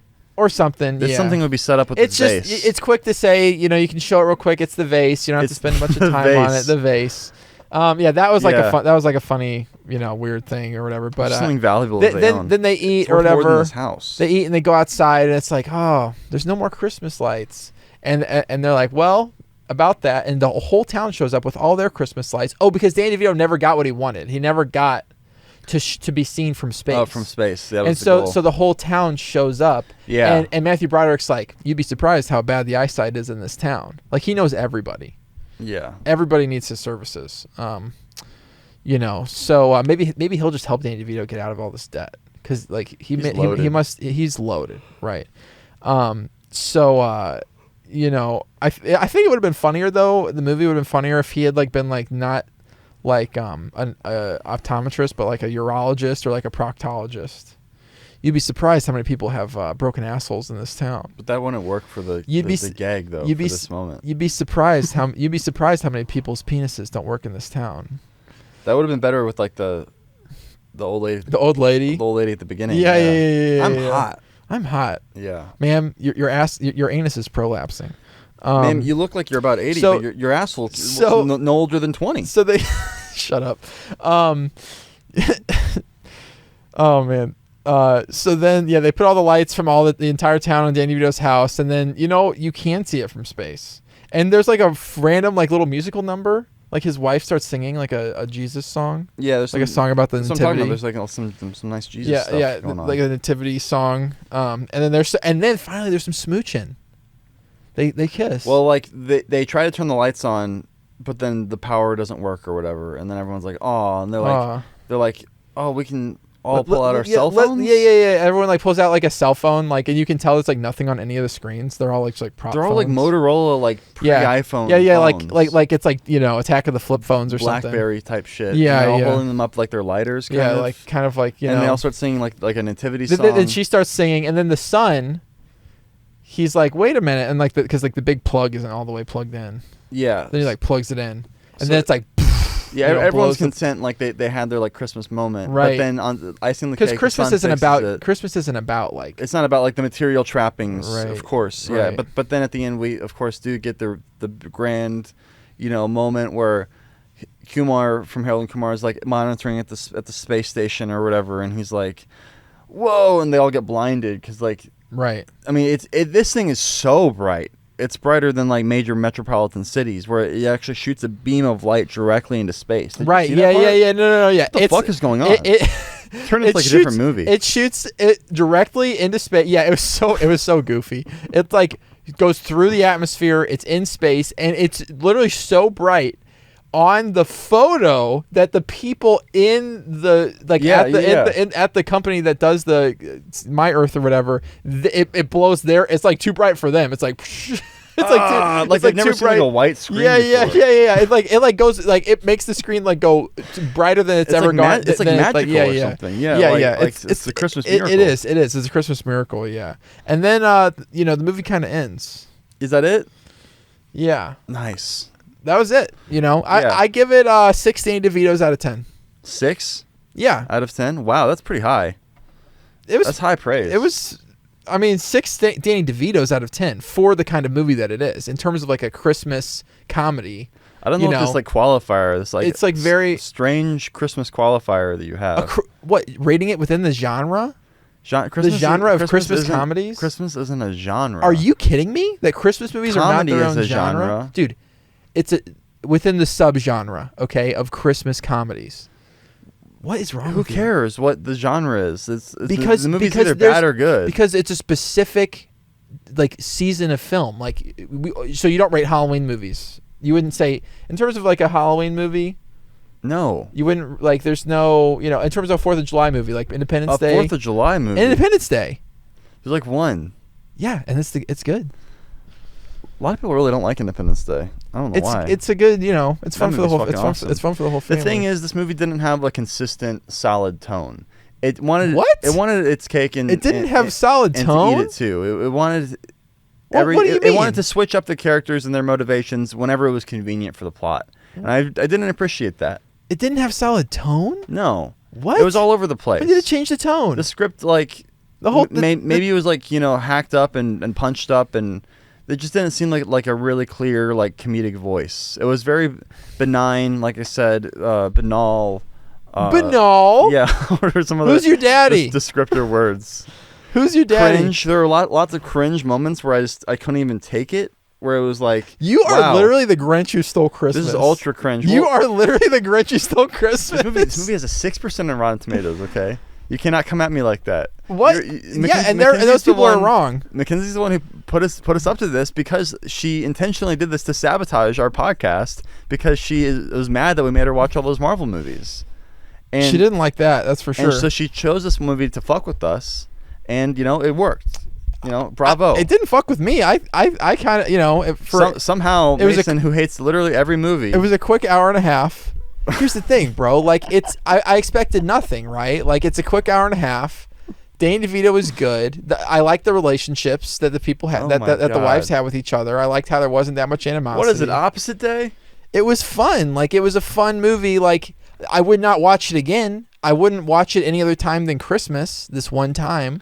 But in terms of like a Christmas movie, in terms of expecting like something that was so procedural, so like paint by numbers, it surprised me at times, and I appreciated that. I was impressed by the production. Like there were a lot of like comedic setups, like bits, like there were a lot of set pieces. And it moved. It moved It moved at a steady was clip. brief. An hour and a half. Danny DeVito's charisma went a long way. It's like how is it? But that doesn't change the fact that the script was a hatchet job, a hack manifesto. Like, and it was. Here's the thing. I think it was a couple the whole steps. Production was cringe. It was a couple overall. steps above a hack manifesto, because a hack manifesto would have had nothing surprising. It would have had characters that just didn't like each other. It would have been much more like what you expect, like exactly what you expect. I mean, I like how they reconcile at the end. I like it how it has like good vibes at the end. It had kind of good vibes throughout. Like even when they were bad vibes, like it was still good vibes. Like it was still like upbeat. That's what I like. I like that about it. There's an inkling of a good film in there somewhere. The premise is tight. It just needed to be like focused more. It's like you're comparing this to like every movie ever. And or something. it shouldn't have been written in 2006. It should have been written maybe like in the 90s or like now. You're comparing this to like every movie ever though. Like the 2006 era of comedies is really. But like, where does it fall in relative to other Christmas comedies? Like it's a genre. It is a genre. Like I have to check out more. Maybe like, I'll check out Jingle All the Way. Like. It's a like in terms of Christmas comedies, like it was pretty rough, bro. It's slim pickings. There's definitely slim pickings. I don't know, bro. If it was really that rough, I would not have laughed once. There were some laughs. There was some fucking laughs. Like Who's your daddy? I didn't like, bro. Who's your daddy? The Avengers is a good tone poem, as we previously discussed, but like there's not a single laugh in that movie. There's a lot of fucking jokes. There's not a single laugh. There's a lot of fucking. Didn't get any yucks out of you, bro. Any actual laughs out of me? I was laughing at how ridiculously bad some of the moments were. What about the part where Captain America goes, "There's only one God, bam." Yeah. I'm pretty sure it doesn't dress like that. That was a knee slapper. All right. Well, that's our Christmas episode for you folks. That's our time for today. Woo woo woo woo woo woo woo woo woo. Merry Christmas. Merry Christmas. To you and yours. Yeah. And wish us a Merry Christmas by ringing that bell. Oh, here we go. Smash the fucking like button. Here it comes. Right. Smash that fucking like button. I'm talking break your fucking mouse.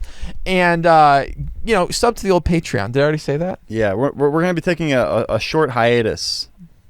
What? Yeah. We're not going to be doing one next week. We're not? No, I'll be gone. Where are you going? I'm leaving. Bye. You're not going. No, I'm going to California. Are you going to California next week? Yeah, for 2 weeks. For 2 weeks? So there'll be a short hiatus. Oh, you're leaving. Yeah, but we'll be back in the new year. Bigger and stronger than ever. Well, things are going to change around Forrest here. is just breaking this to everybody. So God bless that. Mason's got to get home. 2 weeks? Wow. That's quite the fucking... Yeah. Hope your pipes don't burst.